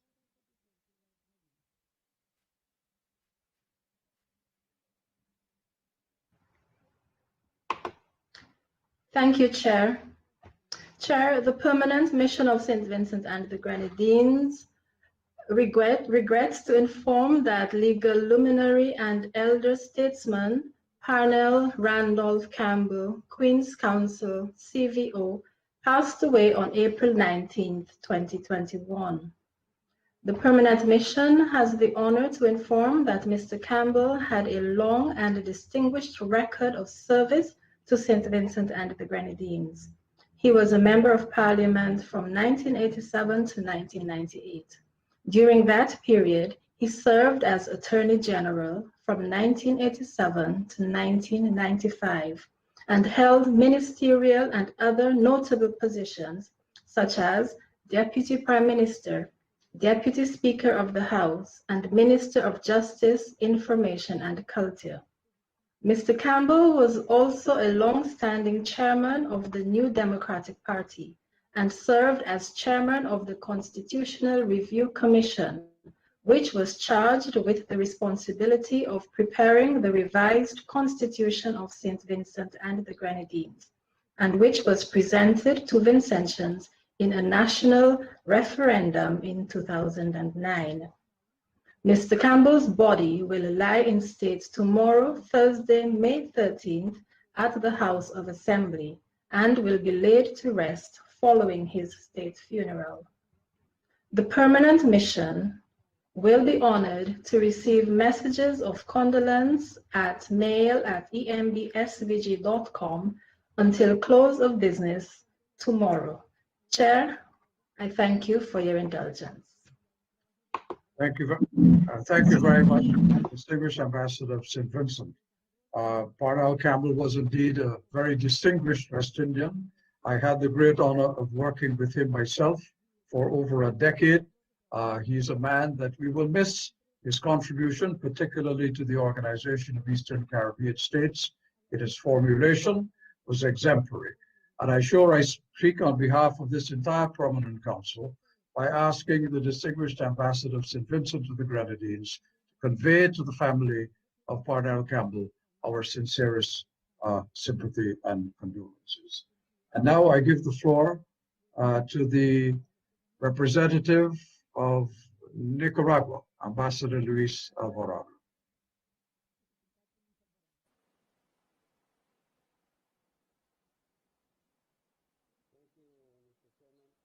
La delegación del Gobierno de Nicaragua felicita al pueblo y gobierno. We would like to congratulate the Russian Federation on the occasion of the celebration of the victory that liberated Europe from Nazism, and we would like to recognize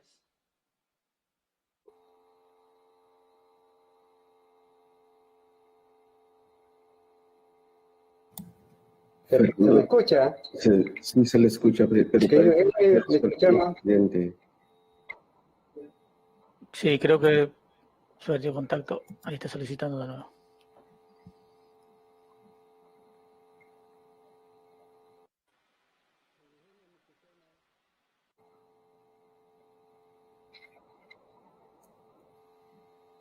Ambassador Sanders, can you hear us? Can you hear the audio?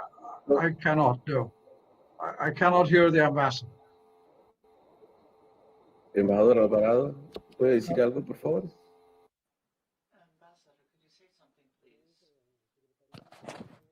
the Secretariat should indicate whether I can continue. Ambassador Sanders.